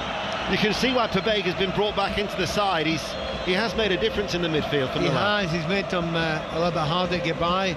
You know, he's not a pleasant player to play against. If you go by him, you're not going to stay beyond him, because he'll bring you down and he'll get in between you. Good physicality to him, and he has done a good steady job in there. Cher carries the ball a long way. Pobega again makes that sliding challenge. He joined the club in 2018, but 4 loan spells away from Milan. Only made his debut actually last season, the 24-year-old Italian international, but providing plenty of energy in the Milan midfield. We've been playing for 5 minutes into this second half on BBC Radio 5 Live. Milan 0, Newcastle United 0, and those clear blue skies have made way for complete and utter darkness now here for this early evening kick-off, but it still remains extremely humid inside San Siro, as Gordon to Murphy. On the overlap is Trippier. Murphy doesn't use him, and instead, and in fact Trippier says, why didn't you use me? as he unleashes an effort from long range that never troubled Mike Maignan. Well, not only Trippier, he's absolutely spot on. That was the obvious ball to play there. But inside him, you know, Longstaff is flowing up the park as quickly as he possibly could. He's gone inside. There are lots of options there, and he's just blasted it from an area where you really ought not to be able to score, because not only is it 25 yards, it's a pretty extreme angle as well. By the way, we were talking at half-time there. There was that little shove that we saw earlier in the game on Longstaff, and it was by Leao. Having watched it again at half-time a couple of times, had that been Premier League, I think we would have looked at it in VAR and given a penalty. Well, we'll get the thoughts of Eddie Howe post-match, the reaction, if and we will be unable to bring it to you, I'd have thought, before the 8 o'clock kick-off. So if it's not at half-time in that game at the Etihad that follows this, back pass from Tamori gave a minor scare towards Maignan. It'll be in the 5 Live Football Daily podcast. And don't forget as well, the Rugby Union podcast, available each and every day as we bring you every game live in the Rugby Union World Cup. For instance, Italy-Uruguay tomorrow at 4:45, available online. Here, though, is Florenzi for Milan. Florenzi shoots, and Florenzi shoots wide, left-footed, edge of the D, dragged it off target in front of the Curva Sud Milano Ultras, and that will be a goal kick as they continue to generate the noise, goalless. Do you know what, Florenzi? He's been having a wee look at John Stones, hasn't he, from Manchester City? It was the most obvious version of that full-back, right full-back, running into the midfield, getting that extra space there, no one covering him, and he ended up getting 30 yards of space and ran all the way to the 18-yard line and had a shot and goal. Really good technique, and you could see exactly what his managers told him to do. It's a throw that Tamori will take. He missed the 5-1 defeat against Inter, sent off against Roma early in the season, so he was suspended, the England international. Here is Chow, the German international, just the 2 caps, made his debut against Poland and then Colombia in June for Germany as Tamori. Been relatively untroubled so far tonight towards Leao. Leao, who really should have scored. He went past 3 men in the first half, and then when he's backheeled the ball, and it was shown about, 4 or 5 times on the giant screen here during the break, wasn't it? Much to the dismay of the Milan supporters. You know, the wonderful thing is, he had the layoff in the centre circle. It developed that move. Then he sat 3 players down on the backsides. But we don't remember any of that, do we? We remember the attempted back heel where he completely air-shotted it and kicked the ground instead, and it did look, I must admit, a bit ridiculous. Indeed, you forget that, the Guimaraes goal line clearance, as you say. Signed a new 5-year deal back in May. His buyout now is a staggering and eye-watering figure. 175 million euros is his reported buyout clause for Rafael Leao, who for a long time had been linked with Chelsea. Trippier, forward. Longstaff lays it out, referee plays the advantage. Murphy now delivers the cross, flying safe forward by Maignan, punches the ball away. Chukwueze, nice touch to bring the ball under control. Gordon back at him, surrounded by Guimaraes and Tonali. A little bit more intensity there from Newcastle, applauded by Eddie Howe. It's a throw to Milan at 0-0. Well, I'm not saying Milan have run out of gas, but they're certainly not as intense as they were in the first half, are they? Lots of gas beginning to open up now, particularly on the right-hand side down there. Murphy's getting into pretty easy space. There's no way Leao's going to bother chasing back after Trippier, so Trippier can run off him all night long. So at this point in time, at the start of the second half, things are definitely looking up for Newcastle just now. Florenzi, challenged by Tonali, he's hit that high in the air, brought under control by Leao, lays it off to Hernandez. He now leaves it for Leao, 10 yards inside the Newcastle half. Krunic just left of the centre circle to Florenzi. Pat was saying, playing in that inverted role, the right back. Here now is Chukwueze, touches it past Byrne, Loftus Cheeks ahead of him, fouled by Tonali. That'll be a free kick to Milan. In front of the patrolling Stefano Pioli. Zlatan Ibrahimovic was actually at the training centre in the build-up of this game. As Chukwueze fouled by Tonali, might be a yellow card for the former Milan player. No, again, leniency from the referee, but it's a free kick to Milan in a very dangerous position. I have to say that's poor from Tonali. He had about, I would say, 10 seconds to get behind the ball. There was a free kick given, and he waited and he waited and he waited, and then reacted after, honestly, it's about 10 seconds, chased the short free kick that was taken then. He's behind the player, that's why he has to give away the free kick in a very dangerous position. To have saved all that, if you've done the right thing and just walk into the right position. So it's a free kick It must be about 12 yards up from the byline. It's right side of the penalty area for Milan. Still 0-0. Live on BBC Radio 5 Live. Krunic to take it, right-footed, delivers it, headed out by Byrne. Picked up by Florenzi, passes the ball to Hernandez. Hernandez looks to outrun Guimaraes. Guimaraes sticks with him. Hernandez then falls to the floor, and the referee gives the free kick. It was an exaggerated fall, but there must have been a connection. Guimaraes wanted to approach the referee, but he was pulled back by Trippier, the Newcastle captain. Yeah, we're a distance away and the referee's very close, but to be fair, he looked as if he was looking for that all day long. I mean, there's a little bit of coming together. He stuck his backside into the player, Guimaraes, and then he's just thrown himself forward. That's very, very soft.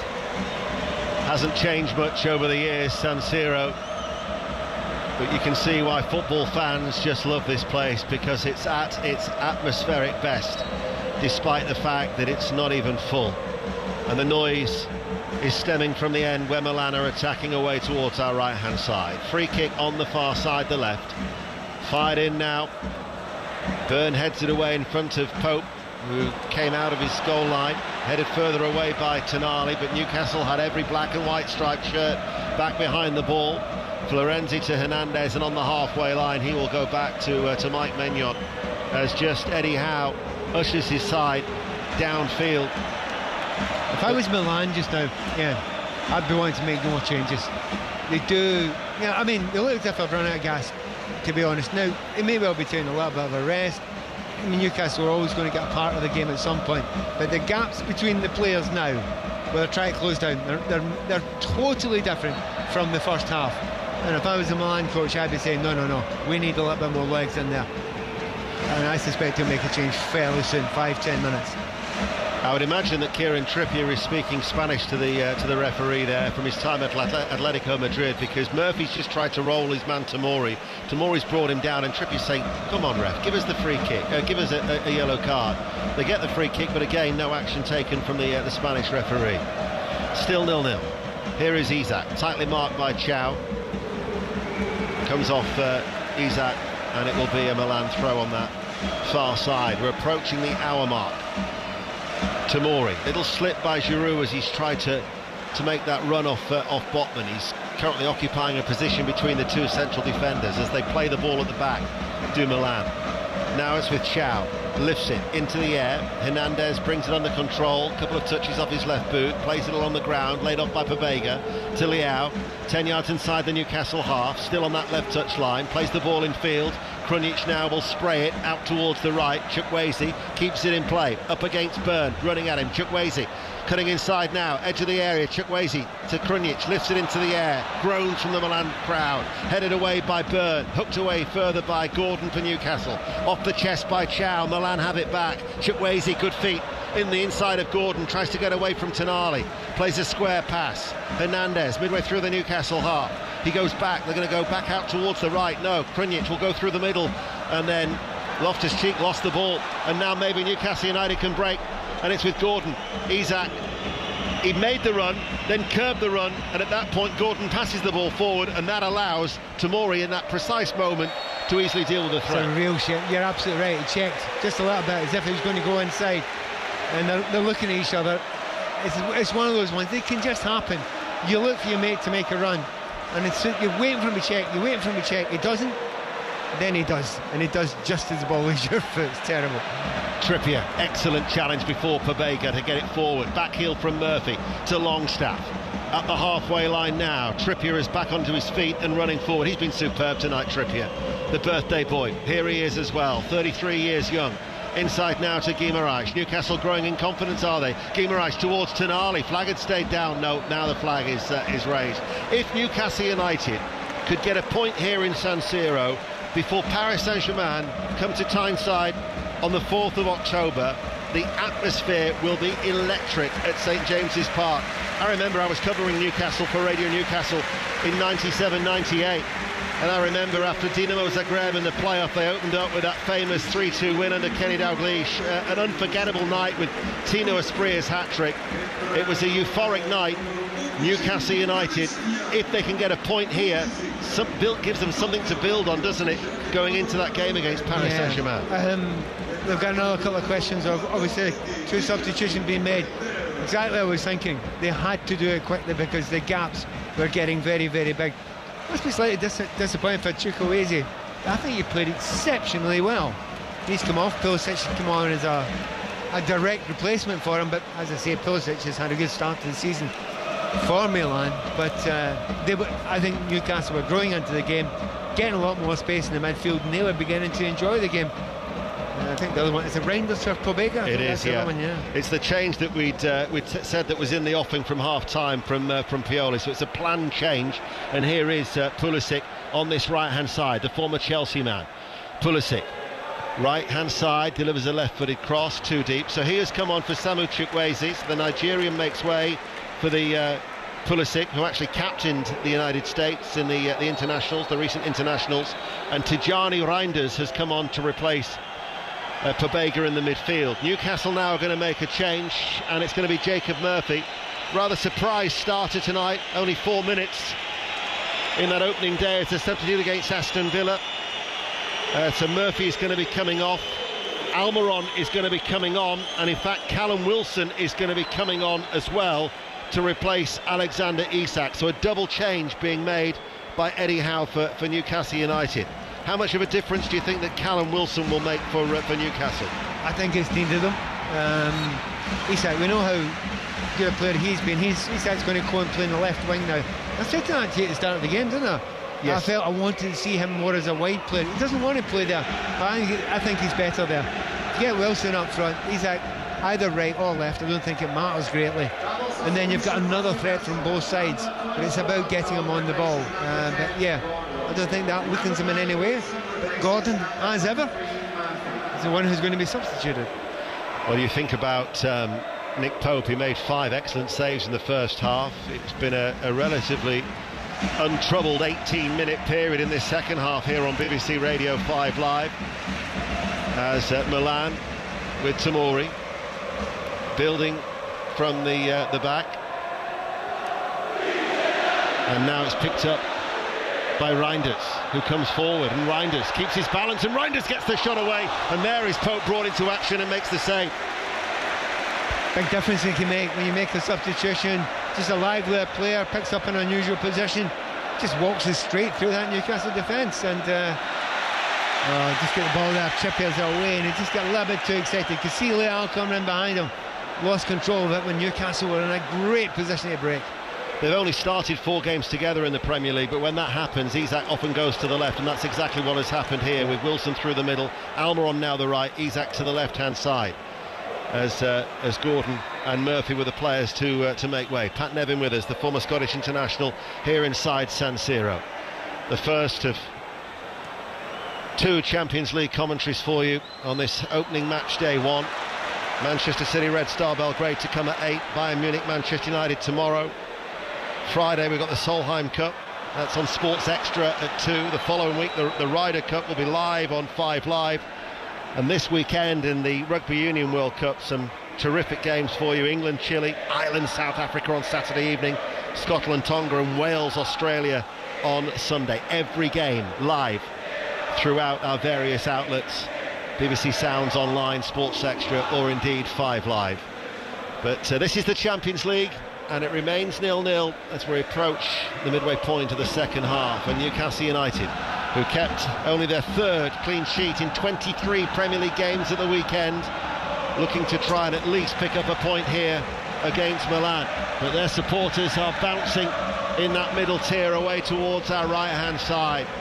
They've offered so much vocal support as another flare, and now a St George's flag actually is being flown inside that Milan support. Great noise, isn't it? It is, and they're trying to lift their team, and that's the end.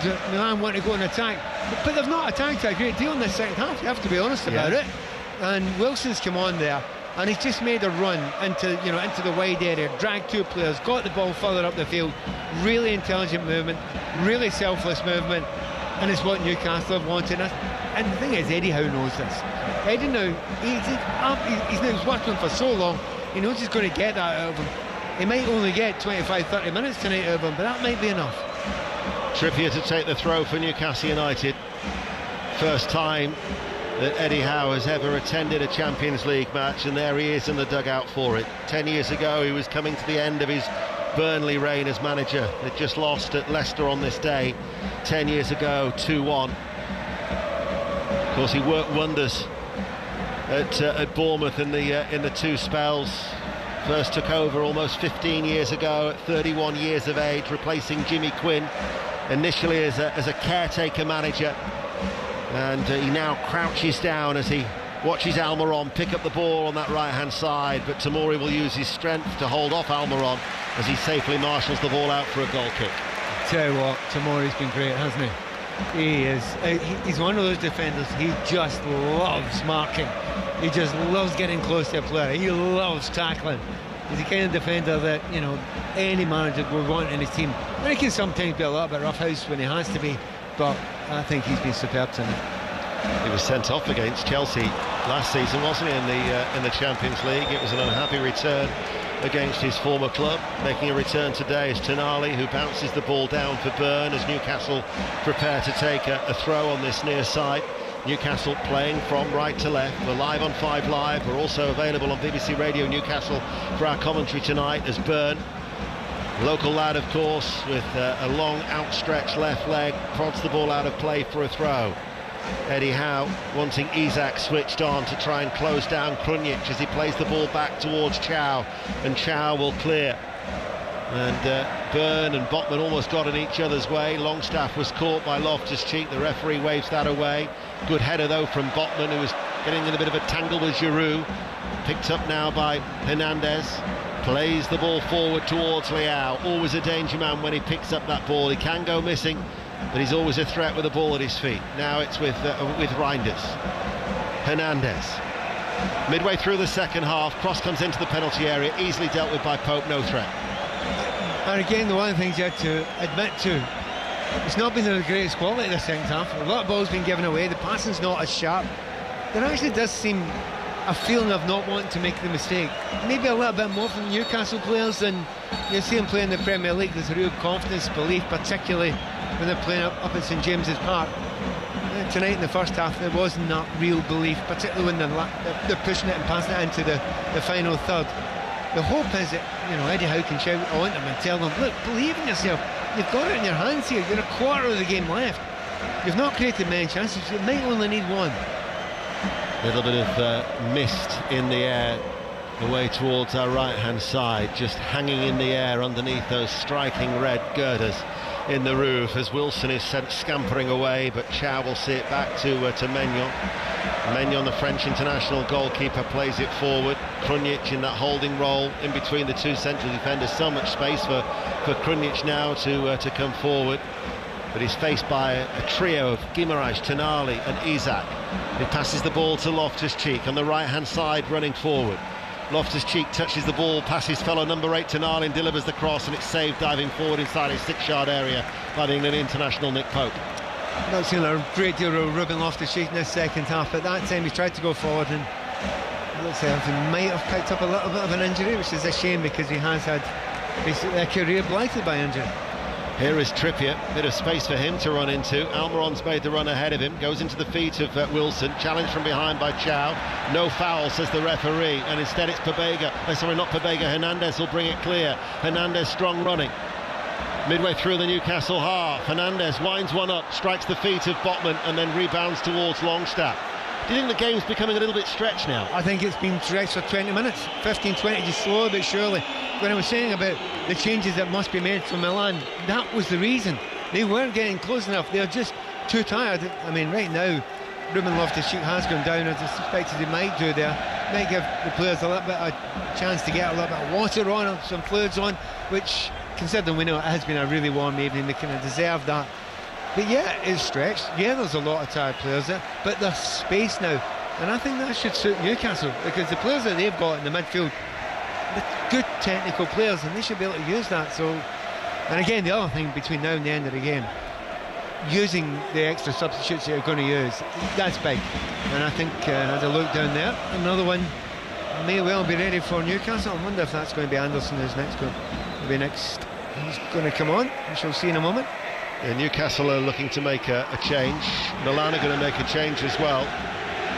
Yunus Musa is going to be coming on. Now they see him as a bit of a replacement for Tonali eventually.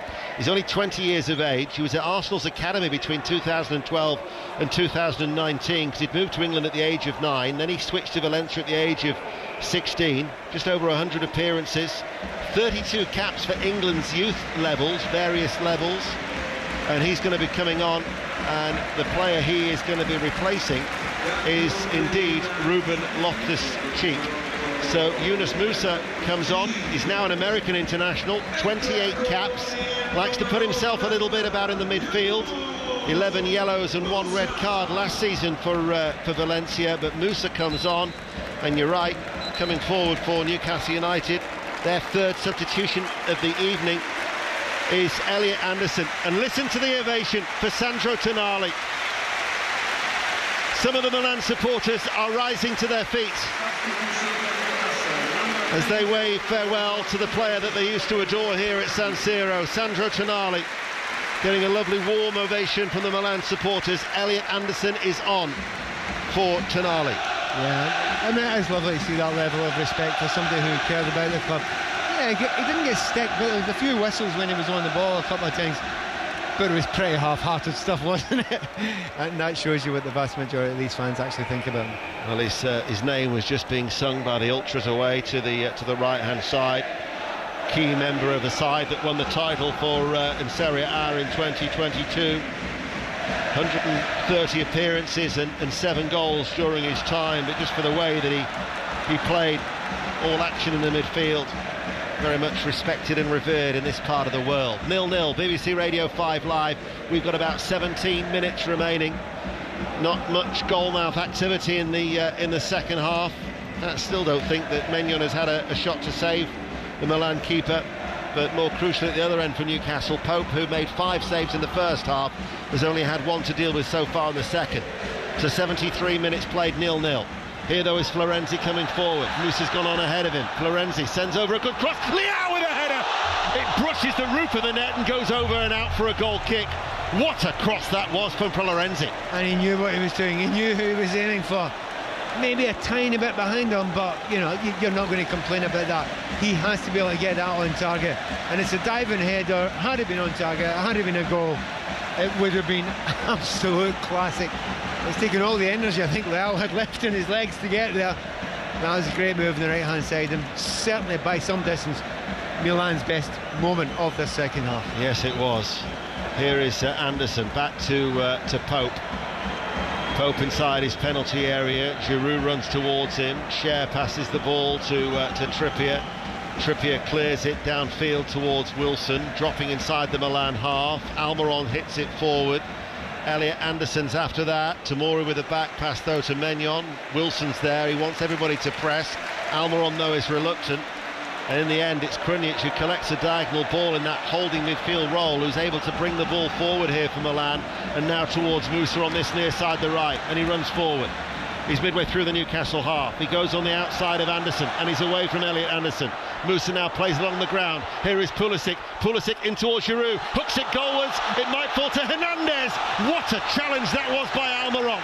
Just threw himself before Hernandez can make the connection and to concede the corner. Yeah, and you can hear that crowd over the curve of Sud just now. They've been waiting for that the entirety of this second half. They've had one decent chance there from Leao. They've had another half chance then, and listen to them trying to draw that ball into the goal. Deafening noise inside San Siro here on BBC Radio 5 Live.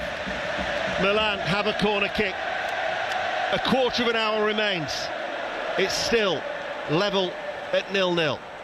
In comes the corner, in towards the near post, headed out only as far as Pulisic, fired back in. Hernandez, he gets the shot away. That was blocked by Elliot Anderson, and it rebounds all the way inside the Milan half. 2 firm strikes, but Newcastle's defence holds firm. But the Milan supporters are trying to provide as much vocal encouragement as they can for this final 15 minutes. Yeah, and you can see what they're all about. I mean, they can't keep that level up for long periods, Milan. They've not got the energy levels to do that, particularly in the second half. But there are 1 or 2 or 3 minute periods where they just pour players forward, have shots on goal, try everything they possibly can. No work yet. Here is Krunic. Musa inside the centre circle. Now Florenzi on the halfway line. Pulisic comes and makes a run infield. Byrne has tracked him all the way and continues to track him too as he wants the ball back to his feet. Krunic now towards Leao. Hernandez provides the width, but Almiron has dispossessed Leao, and Almiron's got to go it alone, and he's running forward. Tomori comes across. Almiron having his shirt pulled there, and then Tomori uses his strength and deals with it. Just didn't have the support, Almiron. Did you really think he was going to beat Tomori there? I didn't. And it's nothing against Almiron, but Tomori, all the pace in the world there, and all the nous as well. And of course, to reach Tomori, Almiron had to run 50 yards anyway. Tough one for Almiron, but at least he's made an effort. Milan have a throw on that far side, the left. Here is Reinders, the Dutch international. Musa miscontrols the ball under pressure, gets a shove in the back for his efforts too from Guimaraes. The referee though plays the advantage. Both fullbacks are pushed on. Tomori plays the ball square. Chow finds Florenzi, one of the fullbacks near side the right, crosses a deep one, swung over from the right. It'll reach Hernandez, the other fullback on that far side. Tries to get away from Trippier. It'll be a Milan throw deep inside the Newcastle half. And these last 13 minutes, it could be backs to the wall for Newcastle United. Hernandez waits, almost level with the penalty area. They've got a slight problem, Newcastle. Isak's playing left, left wing almost. He's trying to get back and mark a player that he's supposed to be marking there, but he just keeps on letting him go. I don't think you can afford to do that away from home. That's a danger. I think Eddie Howe would rather have Harvey Barnes on there just now, particularly in a defensive sense. Here is Reinders, once again on the ball over the halfway line.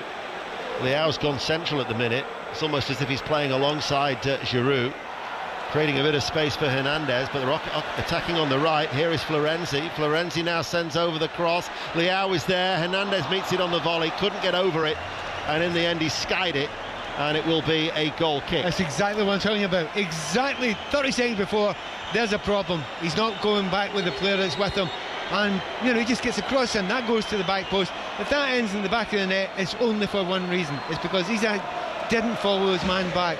It's not fun doing it. He clearly doesn't like doing it. He must be watching Leao over the other side, and Leao doesn't bother himself doing it either at any point in time. But if you're away from home, Champions League and the San Siro, you've got to hurt yourself and do that, or else get someone else to do that work. He's got a slight stoppage in play because Mike Maignan, the Milan keeper, the French international, away towards our left, has gone down. He sat down just outside the Davies penalty area. So there is a stoppage in play, at which point Eddie Howe is having a word with Isak, and it just seems to be the way that he's pointing down this right hand side. It's almost as if he's saying to Isak what you've been telling the listeners to Radio 5 and Radio Newcastle. Yeah, and it's very, very, I mean, it is, look, he's pointing, yeah. He's pointing back saying, they're just walking past you. You need to stop the crosses coming in, because if he doesn't stop the crosses coming in from the Milan right-hand side, it means the left full-back has to come out. Everyone shuffles over one, and you've got a free man at the back post. And that's all you do. You clip it to the back post. Not complicated. It ain't rocket science. And, it wants Isak on, because if you do get a chance, he is the man. If you've got him and Wilson both on, you have got a chance of scoring a goal. But you begin to think of Champions League. I know you've not been here before, Eddie, but no's no bad. This is going to be the final opportunity to make a change, and thankfully they have still got that opportunity because of the change that they actually made at half-time. That still meant that they got the 3 opportunities for further substitutions in the second half. Now, Mike Maignan, he missed the World Cup. He missed 23 games in total last season with a calf injury. I don't know whether it's a recurrence of that, but the keeper is coming off, and it means that coming on is with a wonderfully named Sportiello, who joined on a free from Atalanta to make his Milan debut. So Marco Sportiello is coming on, and Maignan has gone off, and Milan now have used every opportunity to make their changes in this first game of the Champions League. So Sportiello has got 10 minutes. I wonder if Newcastle United can try and test him in these 10 minutes, plus of course whatever's to be added on by our Spanish referee. I don't want to sound harsh, but how has Mignon managed to injure himself? Because he hasn't had a save to make. He's not even had to kick the ball much. You know, it must have been an underlying injury. It definitely must have been that. So Sporty Yellow is on, and Milan, with the game back underway, has give the ball away now, and it's Guimaraes for Newcastle United. Runs away from Musa, challenged by Musa, falls to the floor. Musa's going to get a yellow card. It's only the third yellow card to be shown by the Spanish referee. I think Guimaraes is delighted with that, because he didn't want to run 40 yards against a player younger than himself and running after having just come on 10 minutes ago. That was a silly free kick to give away. It gives Newcastle a chance to get a few players up. No doubt Dan Burn, yes, there he is, flying out the back, as well Shah as well. So Newcastle United looking for a late goal here in San Siro. Trippier, the captain, to take it right of the centre circle. Milan have got everybody back, 9 players on the edge of their penalty area. Trippier now sends it over. Byrne tries to get on the head of it. He's looking for a corner, and he's complaining to the referee, and he's told in no uncertain terms to get back and stop complaining, and it'll be a goal kick to Milan. You think back to Newcastle United, the last time they were in the Champions League. This is only their 3rd Champions League campaign. We talked before about that memorable night under Kenny Dalglish in 97-98, 02-03. They actually progressed despite losing their opening 3 games. Atalanta, the only other side to have achieved that since. So that was some feat for Newcastle to be the first side. Musa delivers a cross, cleared away well by Botman on the edge of his 6-yard area, headed back by Florenzi. Giroud tries to get on the end of it, and the referee will give a free kick, and Giroud is shown a yellow card for that challenge on Sean Longstaff. But see, again, another one that seems fairly harsh, considering the stuff that he's let go, the referee tonight. But obviously trying to make up for lost time in the first half when he wouldn't get his cards out. And Giroud, unusually annoyed there, wasn't he? But he's calmed down again. But I think it's a bit frustrating for Olivier Giroud. He's got very few options. I mean, he's actually caught him with the side of his shoulder area, but it's definitely not deliberate. It's an absolute... You have to raise yourself in some way, possibly, to go and attack the ball. He's tried to do that and got a yellow card for his troubles, unfairly. They've never looked like winning it, Newcastle United, but to pick up a point would be indeed a precious one. Yeah, I mean, very few, if any, chances in the entirety of the game, but that doesn't matter. You just need one. They do, and they could still create that in the 6.5 minutes that remain. But Isak under pressure from Pulisic, and Pulisic has dispossessed him, and Pulisic coming forward and sliding across was Byrne, and he's done enough to have put off Pulisic, and despite the fact that Pulisic thought he'd got a corner, the Spanish referee has overruled him and said it's a goal kick. Again, I'm with the Milan fans here. I don't see how that could possibly have been anything other than a corner kick. Another one that Newcastle have been a bit fortunate. Isak is losing the ball every time he gets it now, and I'm sure that Eddie Howe would love him off the field just now, because he's tired. You know, he's not played all the games, but the fact that he played actually it wasn't full 90 minutes at the weekend there, but he doesn't look as if he's particularly happy playing in this left wing. No, he doesn't. Newcastle supporters find their voices. For a moment it's quiet inside San Siro from the Italian supporters, so we can hear the Newcastle fans who've travelled in their hordes through various outlets across the different airports back in the UK to finally descend here in Milan.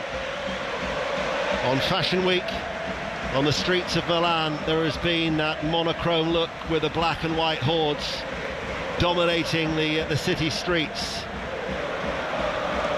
They'll celebrate the point.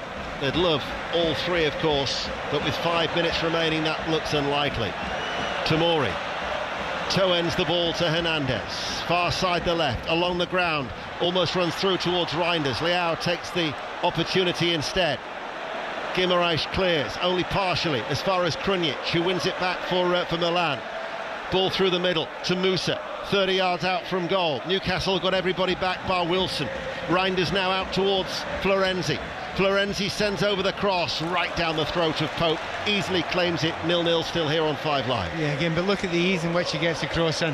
Nowhere near him, and that's Isak. He just walks off him, gets the ball, puts it in at his ease and at his leisure. And this time Pope comes out, and I think every single Newcastle player and indeed fan was delighted. He didn't punch that one for once, he actually held it. Sheffield United away on Sunday. Manchester City at home in the League Cup next Wednesday. That'll be live on 5 Live, incidentally, at St James's Park. Burnley at home are the fixtures before Paris Saint-Germain come to town in the next round of Champions League games. Florenzi running forward at pace, enters the penalty area. Pulisic, it now falls to Leao, might break back towards Pulisic. Good block coming in from Longstaff, just wouldn't fall there for Milan. Isak in the central area is given the ball away again. Hernandez plays it early into the penalty box, on the cover, headed away by Byrne because Leao had stayed inside the penalty area. Now here is Anderson, lets it come across his body. We've got 3.5 minutes remaining. Half an opportunity that was for Milan. It's good to see Anderson on the ball because he looks, if he wants it, he can hold it, he's strong enough. Really like to see him on this field just now for Newcastle, because you know, you want somebody with energy, but also look at him, he's shouting at Isak. Actually, he's now shouting at Wilson, saying Isak's up the field, you need to go and do that job. Yeah, Wilson's filling in for Isak, who at the minute is just trudging back in that central area. Looks a very, very jaded figure, does Alexander Isak. I can't believe, he's got substitutions left, hasn't he? Yes, he has, yeah. I'm amazed that he's not making that one. Pulisic into the feet of Giroud, tries to lay it out to Musa, gets there because Anderson couldn't quite control the ball, as Musa now running away from Anderson, plays the ball back towards the halfway line. Just over 2 minutes of normal time remaining on BBC Radio 5 Live. Next commentary coming up at 8 o'clock as Anderson goes in for a 50-50 challenge with Krunic. Anderson wins the ball, releases Almiron. Almiron now coming forward towards Longstaff, enters the penalty area. Tomori goes with him and he crosses the ball, and it's picked up by the goalkeeper Sportiello, who throws it out underarm. And now is Giroud, stumbles away from Guimaraes. He can't keep up. Guimaraes for Giroud. Giroud's running away from Guimaraes to the edge of the area, and his right left-footed shot is saved by Pope. There's so many things happening here. Now this is a stretch game we've got just now. End to end, there is no midfield. There's nobody there. No, there's not. Pope with the throw out towards Trippier. And you've got 4 Milan players coming back, and then you've got 6 Newcastle players against the 6 Milan defenders, as Trippier in a central area. And we're now inside the last 90 seconds, and Byrne gives the ball away. It was a real shame there, Van, because Almiron had the ball, and he had, I think it was Longstaff, who'd overlapped on the right-hand side, but he slipped the ball too early. He had to try at some point and draw. If he could have drawn Tomori a little bit more, I think he would have been in for a shot from that right-hand side for Longstaff, but he played it too early, and the chance was missed. Newcastle have disappointed in the final third. Krunic, incidentally, was just shown a yellow card by the referee, as now Krunic was fouled by Anderson, and by my watch we're entering the last 60 seconds of normal time. There's been a number of substitutions. We'll wait to see if the additional time is as lengthy as sometimes it is in the Premier League. As now here is Tomori running forward. 0-0 in the dying embers of this game here in San Siro. Florenzi on the right-hand side, midway through the Newcastle half. Krunic, forward ball, little touch by Musa. Florenzi, Pulisic in the penalty area. Excellent play by Guimaraes, just because Pulisic had opened up for him, and Guimaraes took it away. He's done it again. Honestly, it's actually ridiculous now. He's like, just watches him, runs by him, they get a cross in. Honestly, it's not acceptable. You can't leave him on just now. If you lose a goal from the right-hand side, Eddie, I'm afraid it's your... I'll stop now. Because Barnes is going to be coming on. It's got to. And this should be Isak. It is. Yeah. I mean, honestly, it's one of those ones where you're 10 or 15 minutes there. I mean, I played that position often enough. I know if there's a problem there, you've got to do something about it. And it took a long time. And I think Newcastle got a bit lucky. They got away with it and didn't lose a goal from that exact area. 5 minutes of added on time, which we're now into. Harvey Barnes is coming on for Isak, so we're entering that 5 minutes, a minimum of 5 minutes here on 5 Live and Radio Newcastle. Milan have got a throw on the right-hand side. Barnes is quickly back into defensive position. He's going to pick up Florenzi. Musa, the American international, waits to take the throw. It's still 0-0, and it comes now from Musa. Long looping throw, aimed towards Giroud. Surrounded by black and white shirts. It comes off the head of Cher, and it will be a Milan corner kick on the right-hand side. It's the last thing they wanted just now, and it's the first thing. And those fans there behind the goal, there's so many of them there, they're going to make so much noise if they manage to win this game in injury time. Pulisic waits to take the corner. On the right, should be an outswinger. Indeed it is, and it comes now right-footed. Barnes controls it. No, it runs away from his right foot actually towards Hernandez, who plays the ball back, keeps it in play. Reinders under pressure there from Wilson, chasing after him with lots of energy. Florenzi forward. Now it's with Reinders, 30 yards out from goal. Thought he was going to shoot then. Now he does shoot, and it's over the top of the crossbar. Can I ask you a question? Because Milan put Newcastle under all sorts of pressure first half, and Pope made 5 saves. Why have Milan not been able to replicate that the second half, given the fact that with Isak not coming back, they've looked vulnerable down this near side? Because they play in Serie A and Newcastle play in the Premier League. I think that's the difference, because the Premier League is such a high intensity, and you do watch Serie A. Not every team and all the time, but as a general rule, it's not at that intensity, it's not at that speed for an entirety of a game. It's a weird thing about the Premier League, there's nothing else like it. You keep on going and keep on going, and if it doesn't matter if it's 100 minutes, as we found at the weekend, the players are almost always able to keep it going. You've watched Milan over the years, they've not been able to do that. They take it in spurts, and that's what they've done tonight. Number of empty seats in the bottom tier of the San Siro on that far side. Newcastle supporters who may well be kept back for a period of time, high up in the gods away towards our left, hoping that Newcastle can conjure up something. With the Milan keeper, whether it be Maignan or Sportiello, his replacement, yet to make a save throughout the evening. Free kick for Newcastle, taken short on the edge of the centre circle. Trippier now lifts it into the penalty box. Chow heads it away. Pulisic tries to head it clear away by Guimaraes. He chases after it himself, and then he's away from Longstaff, and he's now helped out by Musa coming forward, and Kieran Trippier, who's been absolutely outstanding for Newcastle United tonight, comes across into a left-back area to curb the run of Musa. He has been terrific, Kieran Trippier. Yeah, and he sees the danger there time and again, but his teammates aren't up to that standard. He was calm when he come over. However, they've lost the ball. It's down on that right-hand side again. Another chance to cross, but Pope's got it. By my watch, we've got 2 minutes remaining. The flags are back flying in that middle tier away towards our right-hand side. And Nick Pope. Yeah, just try to kill it a little bit now. They don't feel as if they can win it. Yeah, they don't feel as if they can win it. A number of players out there getting tired. Certainly Guimaraes, he looks as if he's running on complete empty at the moment. Krunic goes back, cleared away by Sportiello, headed back there by Guimaraes. Almiron then hooks it downfield, but Wilson was coming back from an offside position. The ball's going out for a goal kick there, and how Newcastle would love it to be in half a yard the other way, a throw in. They could have pushed up a little bit. Almiron chases after Sportiello, the keeper clears it away after trying to play out from the back. Giroud with a little flick on, Byrne heads it forward, dug out well by Botman. Now to Anderson for Newcastle on the halfway line. Barnes plays it early, easily dealt with by Chow. Now across towards the left back, Hernandez. He's going to be closed down by Longstaff. Trippier is there. Trippier stops him. Referee lets play continue. Almiron comes forward. Trippier's going to go on the overlap. Almiron's continued to come forward. Might open up here for Almiron just outside the D. Now to Anderson. Anderson just outside the area. Here is Longstaff! Tipped over by the goalkeeper. What a chance that was, Newcastle. First time that the keeper, whether it be Maignan or Sportiello, has been forced into a save, and it's the substitute in the last 30 seconds who tips it over the crossbar for a corner. What a chance. Yeah, they've not had anything to do, either goalkeeper, but this time it's on target. It would have been in just underneath the crossbar. The game's had to stop just now because there's an injury to a player.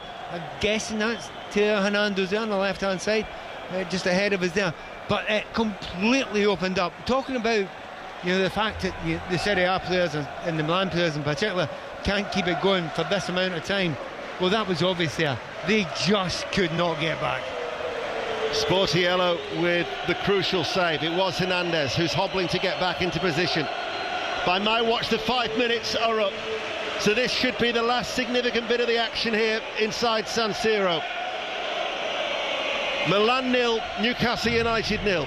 You can hear Newcastle voices high up away towards our left. is there to be a dramatic finale to stun San Siro, for Trippier to take the corner kick on this near side, the left. That was the first effort on target for Newcastle United. Here is Trippier to take it. It's an in-swinging corner. Sportiello claws it away. And the referee... He should be given a corner. He's given a goal kick. He's given a goal kick. And he's waiting for a little bit of help here. Well, he's just going to finish it, I think. Yeah, he is. There is the final whistle. Newcastle United were hoping for another corner kick, but the Spanish referee, Jose Maria Sanchez, says that is the final whistle. And so it is finished here in San Siro in the opening game for Newcastle's long-awaited return to Europe's elite competition. AC Milan 0, Newcastle United 0. And shakes and handshakes and hugs and embraces between the two coaches, Eddie Howe and Stefano Pioli. I'd imagine, though, Pat Nevin, Eddie Howe will be feeling very, very relieved because Milan were with a better side. They were, I would say, the first half. I would say maybe Newcastle might have just about sneaked it for parts of the second half, but that happens when you're away from home in the Champions League. I think they could have played a little bit better, Newcastle, but I don't know if they could have worked any harder. I think the work rate all the way through the teams without being particularly flashy was exceptional, and that's what kept them in the game. They threw their bodies in front of the ball when they had to. The keeper was good, particularly in the first half when he had to, but in that second half, when they had those little sparks at attacking Milan, which is what they like to do, there was enough bodies back there, and it didn't matter if it was Almiron, it didn't matter if it was Byrne. They were all throwing themselves and their bodies in the way. Maybe you weren't getting enough out of Isak at the end of the game, but that's his style, and that's just the way that he kind of deals with it. But they walk away from this tonight, and I think they're quite proud of it, Ian. I really do think they're very proud of it. Not outclassed, absolutely not outclassed. And knowing and understanding what you have to do to get points away from home in the Champions League. So they'll walk away from it without a shadow of a doubt. They're happy of the teams. Well, certainly a valuable point for Newcastle United, and their players now are going across into the penalty area away towards our left-hand side, and they're acknowledging that terrific travelling loyal support for those who are in black and white high up away towards our left-hand side. Eddie Howe in amongst it, the Newcastle players as well, because it's been a long-awaited return, and they often say, don't they, in the group stages, you pick up points at home, and anything else away from home is a bonus. It's a bonus, and bonuses are what get you through in the Champions League. Yeah, look, you've got to learn it as you go along. These Newcastle players look to me like they could be quick learners. Don't go anywhere. More reflections from San Siro and another commentary to come in the Champions League on 5 Live. But after it's finished here, AC Milan 0, Newcastle United 0. Let's get the latest news now with Francesca Flynn. Listen on BBC Sounds. This is BBC Radio 5 Live. BBC News has learned that Rishi Sunak is planning to water down commitments to tackling climate change. In a significant shift in the government's approach to net zero, he'll argue that the UK has over-delivered and that other countries need to pull their weight. The BBC's Director General, Tim Davie, has announced a review of Russell Brand's time working at the corporation. It will look at any complaints against the former presenter and what was known about his behaviour at the time. The star has been accused of rape and sexual assault allegations, which he strongly denies. The Ukrainian president has told world leaders at the UN General Assembly they must unite to stop the Russian invasion of his country or face their own threats from Moscow. He said Russia should not be allowed to hold nuclear weapons. And drivers are being warned of rising fuel costs after global oil prices hit their highest level for 10 months. The price of Brent crude oil has risen above $95 a barrel because of predictions of reduced output. 5 Live Breakfast. We are wallowing in the autumn gloom at the moment, Simon, aren't we? If you want a bit of joy, look at some pictures of the aurora from last night. You love a bit of aurora. I love the aurora, and it's becoming more frequent actually because the sunspots on the sun are becoming a maximum. Right. So it goes through 11 years. This time of year is really good for it. Yeah. Oh, sorry, an 11-year cycle. 11-year cycle, yeah. So it's coming now towards the maximum in 2025. Right. And we've got sunspots on the sun. Yeah. It's those things that kind of spurt out the coronal mass ejections that give us the charged particles. I love those coronal mass ejections. Yeah, they're good, aren't they? Yeah. Anyway, they are beautiful, to be fair, yeah. There was a really good display last night across the UK, even in Kent, on the BBC Weather When's it coming to living Manchester? Well, come on, Kent. Got some patience. Rachel Burden and Rick Edwards. 5 Live Breakfast. Weekday mornings from 6. This is 5 Live Sport. Listen on BBC Sounds. Good evening, welcome back to 5 Live Sport. I'm Alistair Bruce-Ball from the San Siro to the Etihad Stadium here in Manchester. We are getting ready for Manchester City to start the defence of their Champions League title. They are at home to Red Star Belgrade of Serbia this evening. The two teams have completed their warm-ups. The sprinklers have stopped spraying. There are a fair few seats still to be filled inside this stadium, and then we will be with you all the way through until 10:30 tonight. Full commentary on the way of Manchester City against Red Star. Newcastle United starting their Champions League campaign with a point, a 0-0 draw in the San Siro away to AC Milan. And in this group tonight, in the early kickoff, RB Leipzig have won their opening game away to Young Boys by 3-1. Chris Sutton's going to be alongside me for commentary this evening. You'll hear from him shortly. There are 6 games in the Championship tonight, 3 games in League One as well. We've got reporters at 3 games in the Championship. Let's start at Deepdale. Preston at home to Birmingham, and Preston going into this fixture looking to continue the form that's taken them right to the top of the table. Lee Blakeman. Hello, Ali. To highlight that form, Preston's form in the Championship this season is almost perfect. Unbeaten in 6 so far, winning their last 5 in a row, giving them the chance tonight to possibly move 4 points clear at the top of the table. In their way to Birmingham team, who lost their first league game of the season at Watford on Saturday. They sit 6th, but in all competitions haven't won in 3 now. Preston make 1 change from the win over Plymouth here at the weekend, bringing Watmo in for Hughes. Birmingham make 2, including dropping striker Scott Hogan to the bench. So Preston start the night at the top of the table. They've got 16 points, but were they to slip up, Ipswich will be looking on with interest. They're one of 2 teams tucked behind them on 15 points going into this evening's games. They're at Southampton tonight, and Sohail Sahir is there for us. Yeah, it's been a torrid few weeks for Russell Martin and his Southampton team, Alistair. 2 big defeats and 9 goals conceded. This after starting the season 4 unbeaten. Some context is required as the squad has been stripped of its biggest assets, and a new playing style will take time to develop. Ipswich, on the other hand, they're displaying their relentless form of last season in League One, and despite a recent loss at home to Leeds United, they've responded with back-to-back wins, and with another 3 points this evening, they might just be looking down at the rest of the Championship at 10 p.m.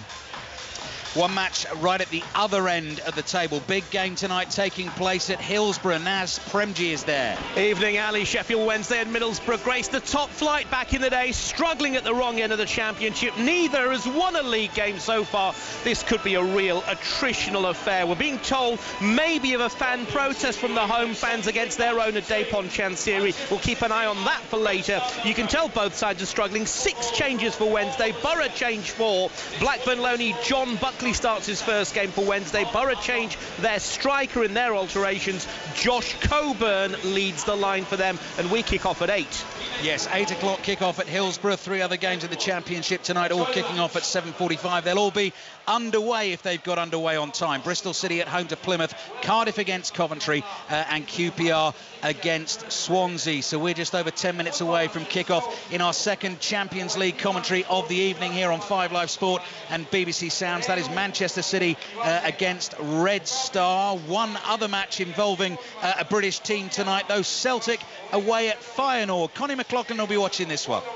Yeah, it's a wet night in Rotterdam, Alistair, but the Champions League anthem, the noise, the lights, the drama, I'm sure will warm up those players. Brendan Rodgers has unfinished business, as you might remember, in Europe with Celtic. He makes 3 changes from Saturday's league win at home to Dundee. Lewis Palma makes his first start for the club, replacing Yang. Nat Phillips is replaced by Gustav Lagerbielke because of injury. And Rio Hutati, the man that's been out injured for quite a long time, came on as a sub on Saturday, replaces David Turnbull. The hosts are without suspended striker Santiago Gimenez, who's 6 goals from 5. Now, Celtic's recent record in this competition, pretty sobering. Just 1 win from their last 21 in the competition. They're going to hope that changes tonight.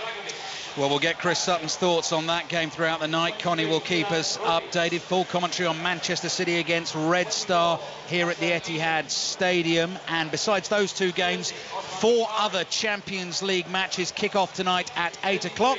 John Bennett's going to keep us across all of it. Hi Ali, yes, Paris Saint-Germain always provide us with Champions League drama, don't they? Normally when they crumble in the last 16 of this competition. And after their worst start in a domestic season since their Qatari takeover, they're facing Borussia Dortmund tonight. Luis Enrique is now in charge of Paris Saint-Germain. It's a new era without Messi, without Neymar. Dortmund knocked out in the last 16 last season. Meanwhile, in Celtic's group, the spotlight's on Atletico Madrid tonight. Last season, you'll remember, they went out in the groups. At the weekend, they lost 3-0 to Valencia. Tonight, they play their manager, Diego Simeone's old club Lazio, who are managed by Maurizio Sarri, and they're also in poor form, Ali. 3 defeats in 4 so far in Serie A. John, I'm going to take you into Group H next. Talk me through possibly what it's going to be like for fans of Royal Antwerp this evening. Yeah, what a story this is. Their first ever Champions League group stage match. They won the Belgian title for the first time since 1957 last season. It was amazing. It was a Toby Alderweireld, former Spurs defender, stoppage time equaliser, which clinched the title on the final day of the season. And their first opponents in the Champions League group stage, Barcelona away. What a dream draw this is. And remember, Ali, Barcelona knocked out in the group stage for the last 2 seasons. So the pressure is on Barcelona and Xavi to really improve this season. OK, more from John throughout the evening. We've got commentary on the way of Manchester City against Red Star. As the goals go in, we will bring them to you. 3 reporters at those championship games and 3 games in League One tonight as well. But let's focus on the action at the Etihad tonight. Kick-off at 8 o'clock from Champions League newbies Newcastle to the current holders. Manchester City playing in the competition for the 13th consecutive year, and they've certainly given us some nights to remember. De Bruyne over the wall, it's in! Oh, great free kick from De Bruyne! What a ball with the outside of his right foot, and Haaland!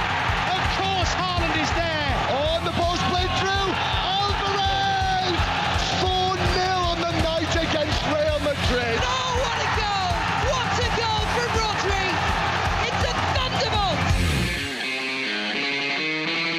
Always we win, but it's something incredible for us, first time in this history. But it just won. What a goal from Samir Nasri! And it flew in off the inside of the post and into the back of the Roma net. De Bruyne shoots and it's into the net, and Manchester City take the lead and crucially have an away goal. How many teams won one Champions League? A lot. So in perspective of the Champions League, we didn't do anything special. We just won.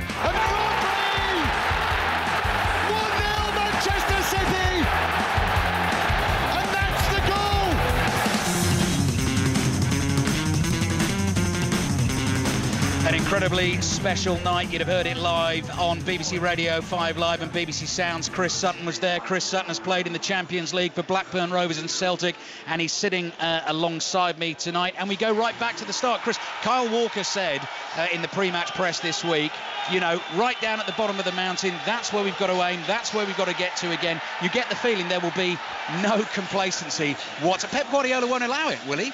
No, and you just have to look at the team which he's put out tonight. You know, it's a fabulous team. He's not taking Red Star lightly. They got the taste, didn't they, last season? Got over the line finally to win the Champions League, and simply they'll be hungry for more.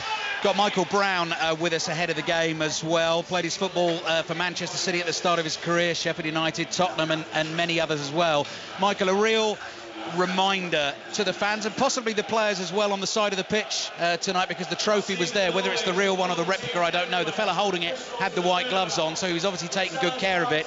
But that's the motivation now, isn't it? So they won the treble last season, but can they do back-to-back in the Champions League? Well, we certainly hope so, Ali. It was a wonderful night out there. I've seen Chris as well. We enjoyed the late stages of that game. The celebrations continued for several days, and obviously it took a lot of time to sink in, and you heard in Kyle Walker's interviews that you mentioned, he said he wasn't really sure, as we just see the trophy about to come out now, Ali, but it took time to sink in. The players have to realise what it's all about to try and do it again, and these are the nights that they've got to respect quickly. You spent a bit of time with Kyle Walker, haven't you? I mean, he's had quite a couple of weeks scoring his first goal for England, signing the new contract, the old social media, the way that Manchester City did it all.